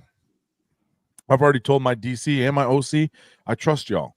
But if you fuck up, I will be there. And we will talk later. I'm not going to be the person that corrects them on the sideline and does all this crazy shit. I'll just be like, hey, I'll put the headset down. Hey, I'm taking over right now. Okay. And we'll save the drama for your mama later, and we'll talk in the office after. But as far as like that's just my take on it. Right now, I trust my defensive coaches. I trust my offensive coaches. I just want to manage the game, man.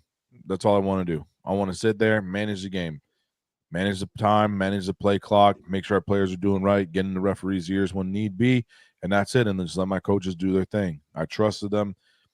Now, I'm not saying that these guys that do want to, maybe it's just an ego thing, man. They just don't want to give that up. Yeah, you have an offensive coordinator, but I'm still calling the plays. Do you really trust them? Yeah. I mean, it's kind of like Todd Bowles calling defensive plays. I mean, it's kind of like he's a great defensive line coach, though. If you're really good at your position, I get it. It's very hard to relinquish it because trust me, even as a defensive coordinator and has always been defensive coach, it was hard to be like, okay, I'm gonna trust you. But my boy Eli and my coach and my boy Coach Duhart, I trust them, man. Those are 2 guys that I trust, and then all the people underneath them, like the sub. I got Coach Dante, my nephew. I've got Coach Dominic, and then I got Coach Newberry. Like, these are coaches all that I trust everybody in every aspect of the game. So it's nice, man. And I've got coaches that coach 2 positions, and it's just nice. So it is hard, but I think it's just more or less of like a preference on the actual head coach. I think also too, it's about who you can bring in. You know what I mean? If you could bring in somebody you know is better than you, or that you have confidence that is better than you, is also different as far as like NFL. Because like I say, our coach is obviously the one that calls the offensive plays, but he's good at that. He's good at building up quarterbacks. He's good at calling plays, so it makes sense. It has to make sense. I think Jerry and Steven both probably saw something in Brian where they really trust him, just because they saw Mike McCarthy's play calling. It was dog shit. It was horrible. It was disgusting. It was definitely fireable as far as like, a game management, and they should have been gone again. He should have been gone last year. It should have been Dan Quinn, who was the previous coach this past year. The problem is that when you have a number 1 ranked offense, it's very difficult to just let that go. It's very difficult to just let him go, just because you'll just be like, what the heck happened here? But you also had a top-ranked defense with Dan Quinn last year. Yeah. Look what happened. Mm-hmm. So it's tough. It's not easy, but I really do think, taking a look at the numbers of Brian Schottenheimer, he's really, within the past 7 years of coaching in the league, he's really dialed it up. I don't know. We'll check in about 8 months from now. We'll see how it's going. We'll see. But I would keep your chin up, because you probably have secretly a much better team than you really think that you have. One would hope. I tell you, man. Right. And please, for the love of God, please draft Ashton Jonty, bro. Please. That's gonna save this. Gentry, whatever. The guy from Boise. Who the fuck is this guy? Gentry? He says it every time. Please, for the love of God, draft him. Draft AJ. Just gonna call him AJ. Before we bounce over to the games that was just played, give a quick score update on the NBA. The Lakers lose to the 76ers 118-104, and the Rockets come away with the win 100-96 against the Hawks. Interesting. Got some shit to talk to Damien about tomorrow. So, all right. Well, I mean, I guess let's move on, man. We had one close game and one blowout. That sums up. What we'd like to start with first. Is Bill still in here? I'll say if Bill's still in here, we can talk about his Kansas City Chiefs. One more question for you. Uh-oh. What is your biggest turn on? Patrick Mahomes. You've been reading my Twitter, I think. Shit never gets old. I swear to God. We'll talk about if Bill's in here, he'll put a message up real quick, but we'll talk about the Commanders Philly game, man.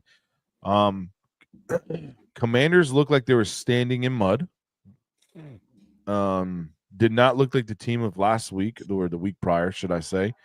And you needed to come out swinging like the Eagles did. That's as bad as point blank period as you can get it. Jaden Daniels was doing everything on that side of the ball. He was the leading rusher, obviously the leading passer. Only one interception wasn't too bad, man. But again, what have I said to y'all? What have I been saying for all year? When you have to throw, the boy went 29 for 48. When you have to throw the ball that much, you're not winning the game. Mm-hmm.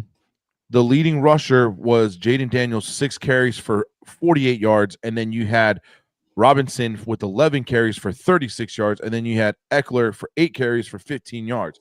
Dude, Eckler's done. He's done, bro. He's done. I didn't like. washed. Eckler. He's washed. If y'all remember from the washed. very beginning of the He's season, done. I didn't like that pickup. Regardless, I didn't I'm either. not a fan of Eckler. I haven't been a fan of him. He ruined me in fantasy injury-ridden. a couple years ago. I But I'll agree. tell I agree, you- Raul. He said, the defense didn't show up. I agree to a certain extent. It was. But you can't stop Saquon. You can't. You just can't. I mean, it's not really Saquon. It wasn't that bad of a lead after halftime, right? And then all of a sudden, the Eagles just turned on the afterburners and just buried them into an oblivion. You know what I'm saying? But again, when you have to rely on a rookie quarterback to throw the ball 48 times, that's insane. 29. That's insane. The defensive scheme changes. It's so much easier to know what this team's about to do. Clearly, they couldn't do a fucking thing on the ball on the run game. So we made it easy to them pick them apart. Eagles played a great game, man. Saquon popped off. Jalen Hurts 20 for 28, 246 yards, 1 touchdown. It's a great game. That's He as did enough efficient to as win. you can get in this time league. for him to have a good game. You know who besides Jaden popped off though? Zach Ertz was like, fuck that. Well, He it's his came old out with a team. vengeance, His bro. old I know. team. Yeah. That's what I'm saying. He came out with a vengeance, man. 11 receptions, 104 yards. That's probably the best game he's had in a while. He came He's a out dog. ready to play. And then if you look at the other side of the ball, like we talk about run game, right? Saquon Barkley, 15 carries, 118 yards. Well, and the first offensive play for the Eagles runs an 82-yard touchdown. Right. Will Shipley, 4 carries, 77 yards, averaging 19.2. Jalen Hurts, 10 carries, 16 yards. Saquon had 3 rushing touchdowns. Shipley had 1, and then Jalen Hurts had 3. Ladies and gentlemen, count that in your head. If you can do simple math, that is how many? 7. On the ground 7 touchdowns. alone. It's insane.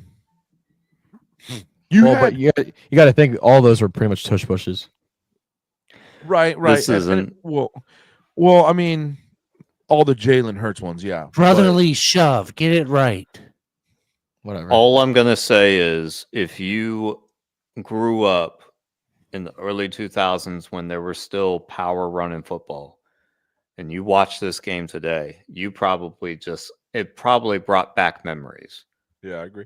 Of just power running, just old school, in your face, running the football, nonstop. Okay, so for I'm Philadelphia. gonna ask one person. I'm gonna ask Matt. I'm just gonna ask Matt. Okay, Matt, if your team, right, you're getting ready to go up against the Eagles, what are you preparing for? Defensively, what are you preaching to your guys? Well, I'm preparing for 2 things. First, Saquon Barkley, and second, when you're on 4th and 1 or 3rd and 1, you're 3rd and short, or they're at the 1 yard line. You got to be ready for it. Right. So essentially, you're preparing for the run. You're preparing for the run, right? The run game. Yeah. Preparing for the run game. Fuck, That's it. you didn't even fucking do that. The Commanders did not do it whatsoever. No. Like Raul's over here, and I feel for you, brother. Like that shit's bad, man. I see what you're saying, man. Like I get it. It's just holy shit, man. They're just outcoached and outplayed. At the end of the day, though, the Commanders have a lot to look forward to, man. Oh yeah. To have their bounce back year with a rookie coach and a new head coach, new head coach and a rookie quarterback, to do what they did and make it that far, they have a bright future as long as they keep putting the pieces in place. It's good to see it, because that's the beautiful thing about that. If they were to have won that game, nobody expected them to do what they did this year, and that's what's beautiful about it. And that's why what Matt kind of alluded to it earlier. It's going to be a tough division moving forward for a while. Right. So, but positive, kind of, at a positive look at things, though, that fake punt they had, I think, early in the game, Washington did, that was pretty clean. Yeah. That was a clean play. Yeah.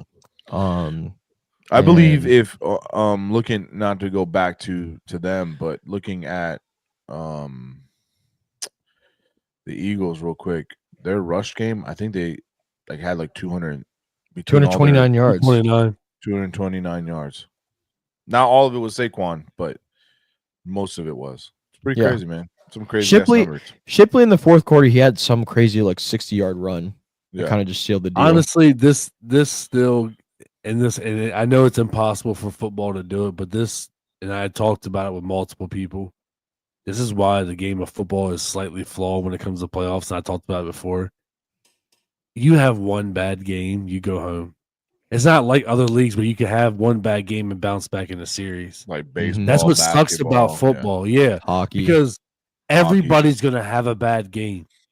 You never want it to be a playoff game, but the Commanders just had a bad game. It wasn't a definition of what they did. They just turned the ball over. Bad plays. Like, it just was one of them bad. Same thing with the Ravens last week. It was a bad game. And it sucks because you don't get that opportunity to bounce back with football. That's the one thing about it. That's the only flaw in the system. The worst part about this game was how these fumbles occurred, how these turnovers really occurred. Just because they had 3 fumbles, they couldn't hold the ball. Daniels, their receivers couldn't hold the ball. Literally could not grip the ball to save their lives. They could not protect the football and just go down to the ground properly while being tackled. Somehow they were just allowing the Eagles players to just punch the ball out multiple times. Like, I'm taking a look at each drive right now. So what up, Kings and the Coffee? first fumble. What up, Steven? The first fumble, it occurred. Call out the government. 7-3. It occurred while Washington was down 7-3 to Philly. At 7:39 left in the first quarter, actually 5:54 left. Jay Daniels passed it to Brown, who ended up grabbing 6 yards, but then fumbled it. And it was recovered by Blankenship. Washington was at 1st and 10 at their own 39, so they were starting to drive. They were starting to move the ball just a little bit. Second fumble. This one occurred. It literally was on a kickoff return. Yeah, I remember that. That really screwed the pooch for them because they were down 20-12 and they just had a touchdown in their last offensive possession, and Philadelphia goes ahead and scores another touchdown to make it 20-12. So the Commanders knew that they were basically in a horse race at that point, where it's like, if you fumble again, you're really running a risk of just screwing the pooch and just saying screw it. And by all means, after that fumble occurred on that kickoff return, Philly gets a touchdown, makes it 27-12. And who scores this touchdown? AJ Brown. Well, like Rahul said right here, just a little 4-yard route. Touchdown. Just like Rahul said, 28 points off turnovers. 28 points off turnovers. It's absolutely disgusting. Well, if you clean it up, then it's a better game. Yeah. Now, the third fumble right here, this one was after you had your last offensive touchdown, or after you had, your last offensive touchdown for the entire game. Because you fumble the ball, then you turn over on downs, then you throw a pick, then you turn over on downs again, and that's it. I mean, my goodness, like, that's piss poor. You couldn't stop. Yeah, I understand the defensive point, but also it was a shootout. You had to be prepared for this shootout offensively and just not turn the ball over. Had to be prepared for it, and they just weren't. Yep. But I mean, I feel bad for Jaden. Speaking of shootouts, oh man, we got to talk about this. I believe that was a gun. Dude, that was definitely a gun. Oh, get us in the camera. Go Birds! Dude, what the fuck is wrong with people, bro? I do not understand it. What the fuck is wrong with people? I saw so many videos of like Eagles fans like pretty much bullying Commanders fans as they were leaving. It's fucked up. Like at one point, like stealing somebody's hat and running away with that, and just I don't know, man. Like, bro, if it was me, I'd be in jail. Won, we get it. Like, just be fucking be cool about it. I'd be in jail. Like, to me, my thing is like there's a kid that I work with, man. I think it was Blanks. I think it was Blanks. No, we don't know. Brother. I mean, that's not Blanks. Ain't no way. Wasn't Blanks? They're definitely not Blanks. Nah. But like my thing is like, you know, there's a kid that I work with at our job and stuff, and he's like a Browns fan, and when they beat us, he was like walking around high and mighty, like he's king dingaling. And I'm like, dog, I just fucking root for the team, brother. I don't play for them. Like, what are you doing?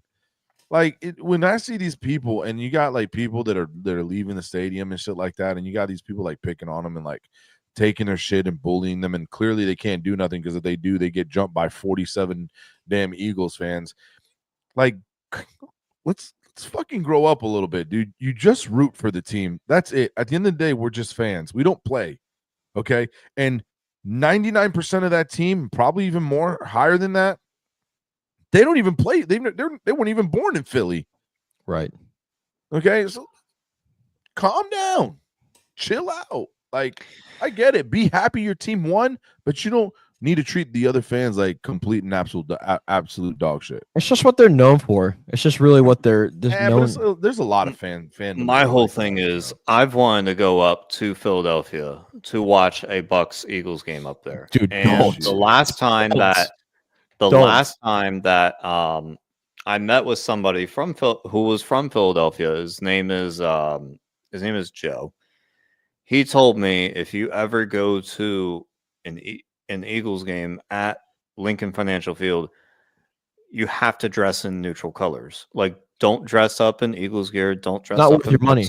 Don't dress up in any opponent's gear. Just wear regular street clothes that don't show any opposing logos.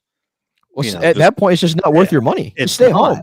It's really not. Stay home. You know, and I've always wanted to go there just because it's one of the most passionate fan bases that there is out there. No. But when I see something like where a guy's shooting a gun into the air in the middle of a celebration, he just pulls it out and just fires off 2 rounds or multiple rounds.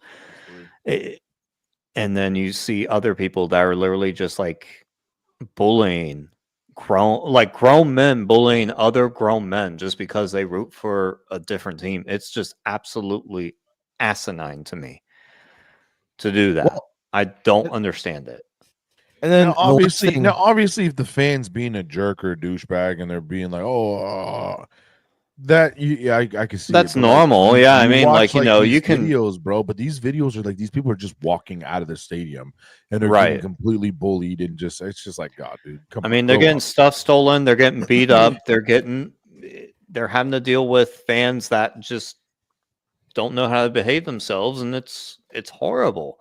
And I feel bad for the Philadelphia Eagles fans that go to the game and then they just walk right out and go home, and they're not rude or disrespectful to opposing fans. They just go home because now they have a bad reputation. The people who are innocent have a bad reputation. There's a reason why I only live like 3 hours from that stadium, but I've never been, even when we go there. Right. My uncle. It's not worth me fucking up my life and my career and getting in trouble because somebody wants to fucking be stupid. Because I'm not gonna hold my tongue. I'm not gonna be. They ain't gonna be snatching shit off my head. Yeah. So then I'm gonna be the one fucking my life up for a football game. It's not happening. I mean, if I ever go to Philly, man, I'm just gonna wear just don't. Just do yourself a favor and don't. My late uncle who passed away he passed away last May. He was a diehard Philly fan, diehard Eagles fan, Phillies, Flyers, Sixers, everybody. He even said, as an Eagles fan, he won't step anywhere near that stadium. As a lifetime Eagles fan, he will just know it's not worth it. Even as a fan, he's just embarrassed. So I mean, if I'm Roger Goodell and I have the league office, because every NFL team has a fan code of conduct that is stipulated by the NFL, and then they have their own personal conduct policy for fans. I don't understand how Philadelphia is able to allow their fans to get away with crap like this outside of their stadium. Now, it may be on the stadium grounds, but it's technically not within the physical confines of the stadium. So the NFL is too much to control. Okay, yeah, way too much. So, I mean, at this point, do you just have more police officers staying around the corners just to make sure like people don't harass anybody else? You know, Again, do you make sure that you like? What do you do at this point? There really isn't much to do. It's too much to control. It's too much to control because you're talking about a police force with maybe 200 units, but you're fighting 69,000 people. Right. And I think Flyers games, it is kind of like a Philly thing. Flyers games actually aren't as bad. Flyers, I've been to 2 Flyers games. I mean, yeah, I'll get the additional, people yelling at me, but at the same time, Flyers fans aren't like too terrible. Now, it's different if maybe the Penguins come to town, if the Rangers come to town, the Bruins, the Capitals, whoever. But my experience at Wells Fargo Center wasn't too bad. Well, go ahead. Sorry. No, I was gonna bump over to the next game because I had a good segment. But if you still got something on, no, there's one more thing I was gonna touch on. Is do you see that guy? So they're famous for like climbing the poles on the streets. They like grease up the poles. So that he fell and he's like on his deathbed right now. Essentially, he's in critical condition. He's in he's on life support pretty much. That's what I was looking for. Because of that fall. Yeah, because of that fall. Nobody stopped him, dude. He fell from the top of the. He fell from all the way to the top. Nobody stopped him, and he landed on his neck. Essentially, that's just how chaotic and like psycho this fan base is. But I'm gonna move to the next game, man. Let's move on. Obviously, this is the next game. Speaking of a shootout, something that I mentioned that needed to happen. We needed Buffalo to completely not shoot out, but shut out Kansas City in order to win this game. They needed to score a shit ton of points, and they needed to just keep going and not leave it to a one possession game, because it's always going to happen that the Kansas City Chiefs will get the call. If it's a 50-50 split, and we saw it a few times that night, there wasn't as many questionable calls, but there were enough to make a difference. That 50-50 split is going to go over to the Chiefs. E, can you play that clip I sent you? Now it's time for perhaps the least anticipated match in the history of SmackDown. The irritating force meets the unlikable object in a match no one asked for. Unfortunately, there must be a winner, but thankfully, there will be a loser. That sums it up perfectly. That wasn't the one I sent you, though, was it? Oh, that's the one I got. I don't know. What's the other one? What is it? Did I not get it? Hold up. It's on TikTok, right? You hearted it. Yeah, you hearted it. It was the second one I sent you. It was about calls. Oh, yeah, I got that. The award of score. No, that's from the other game. That was the one I sent you. It's from Warren Sharp. Yeah, the Warren score is the one I sent you. What did you send? Oh, I see it. How did I not? If you did, it's fine.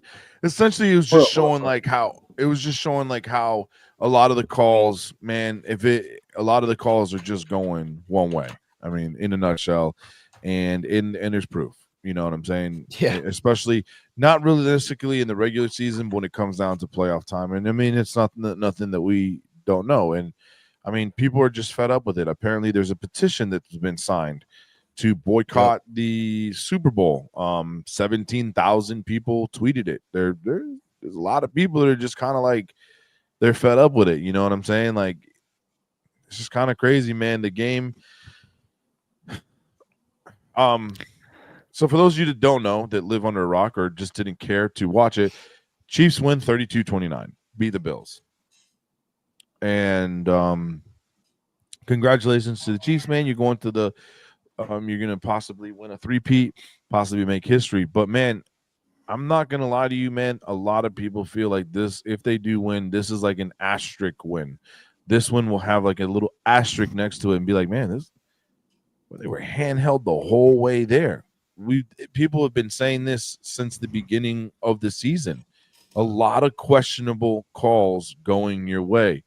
And there was no shy of that this game. You had a questionable catch that clearly hits the ground, and they still rule it a catch. After the fact, they looked at it on TV. Like, how was that a catch? The ball hit the ground and then moved on his chest. You also have that other play where the Bills player catches the ball, his knees are on the defensive player, and his arms hit the line of where the first down is. They mark it a yard short. I got the clip for you. This is crazy. Yeah, I just found the clip. You want me to go ahead and run it real quick for you? Yeah, go ahead, run it. Yeah. In these last 4 years, there have been 3 total defensive pass interference or defensive holding penalties called on the Kansas City Chiefs. There have been 11 defensive pass interference or holding penalties called on their opponents during this playoff stretch. There has been 1 roughing the passer called against the Kansas City Chiefs. There have been 7 roughing the passer called on their opponents. There has been 1 unnecessary roughness, which is a 15-yard penalty, called against the Kansas City Chiefs. There have been 4 called on their opponents. The Chiefs have 18 expected points added as a result of penalties in those 11 games. 8 of those 11 games were decided by 1 score or less. Chiefs obviously have played 10 games where they've had less penalty yards than their opponent and 1 game where they had more, for a net of +9. No other team has a net greater than +2. Now I'm only going to look at the teams that have played in at least 5 playoff games. The Cincinnati Bengals obviously stand out as having, in their 7 games, 6 where they've been penalized more than their opponent from a yardage perspective. Only 1 game where their opponent has been penalized more than them. So they're at the opposite end of the spectrum, but everybody else is kind of right in the middle. And yet there's the Kansas City Chiefs with +9 net games in the postseason out of 11, where they've had less penalty yardage on them than their opponent, plus 10 games where they've had less penalties called against them.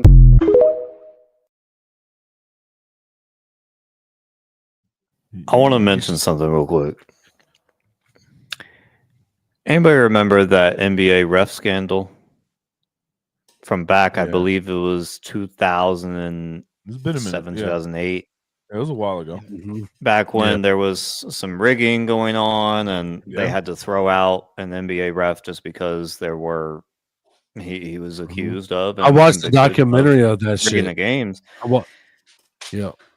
I have a feeling that the NFL is going to be in serious trouble as far as like having to deal with a congressional hearing on potential point shaving or point adding in games with the Kansas City Chiefs. I have a serious, this is me seriously saying, thinking that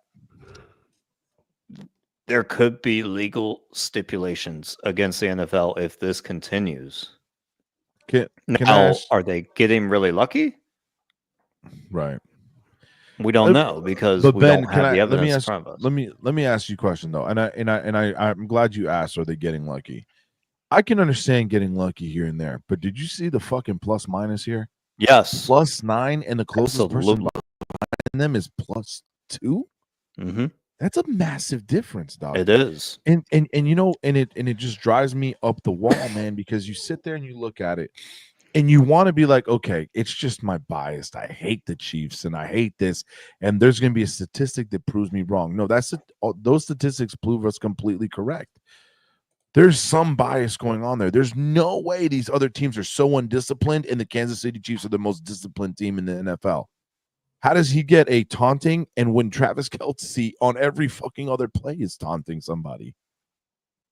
Explain to me that. That right tackle, right or left tackle, that dude is jumping off sides almost every fucking play. What are we talking about here?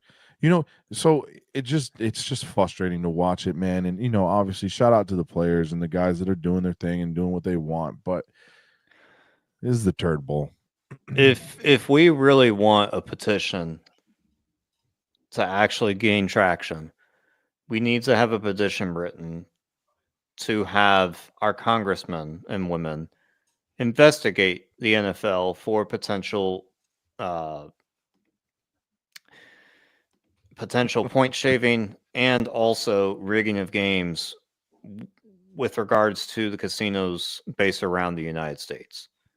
I have a feeling that there is a serious issue that's going on right now. Matt, you idiot. What? Oh, you saw the message? Yeah. I don't. Oh, you got it. I took it off. Damn it. No, I you didn't delete. You didn't move any of the videos. I had to delete all them shit so I can get it all jumping up. Nah, I get what you're saying, Ben. It's just unfortunate, man. What it end up being is just people. They're gonna be like, "Oh, you guys are just haters," this kind of thing. But I don't know, man. It's just such a weird year. I wouldn't even say that this is biased to them. I wouldn't even say that this is a haters thing because you're seeing this consistently in and out. This isn't something that's going on just this year. This has been going on for the past 4, 5, 6 seasons. Do you guys think that maybe there should be a penalty for flopping? Absolutely. I mean, it's like it gets a little gross watching it. Like, man, we're turning into the NBA here. Yep. No offense to the NBA. I love the NBA. I cover it every Tuesday. We cover it here at 7:00 on No Rules Just Sports. I cover it me and Damien cover it every time. I love the sport, but not gonna lie, flopping's kind of killed it a little bit, So, and now you see it. Patrick Mahomes gets shoved out of bounds, and what are you doing? What the fuck is this? Exactly. I wouldn't even call penalty for flopping at all. I just want to call a play if you think there's flopping there. Yep. Weezer's I would just let him try to grab every single yard that he freaking can. I would force him to earn it. Yeah, but as soon as he goes to dive down, he's gonna, rough in the passer. What? No, I wouldn't even. I wouldn't even call those. The league is completely. I think where the league has gone wrong is, I think we talked about it. We saw a clip or something that the league completely protects offense and defense has no help at all. 100%. There's offensive pass interference and in an offensive hold, and that is it. If you ain't getting one of those two things, you're screwed. There's been a complete pendulum shift as far as player safety goes for the offensive players. Yeah. As far as complete, would you say, Ben? Would you say back in the day? Clearly, obviously, one had more than the other. Has always, but it was kind of even. You know what I'm saying? You have to make it even. You had defensive calls and you had offensive calls. Mm-hmm. Now it's there's so many different things you can get penalized for defense. Hip drop tackle, all this stuff. The roughing the passer, the this and the that, and then defense is still stuck there with they're not protected. I don't know.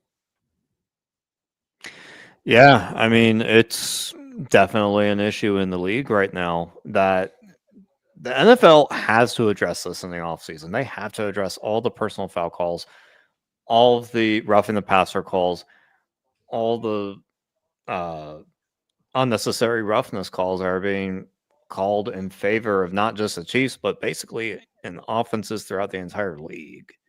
One of the funnier penalties to me is the one where the D-line guy is trying to rush the quarterback, and let's say he's doing a swim move or something, and he hits the helmet of the quarterback, and then all of a sudden that's a penalty.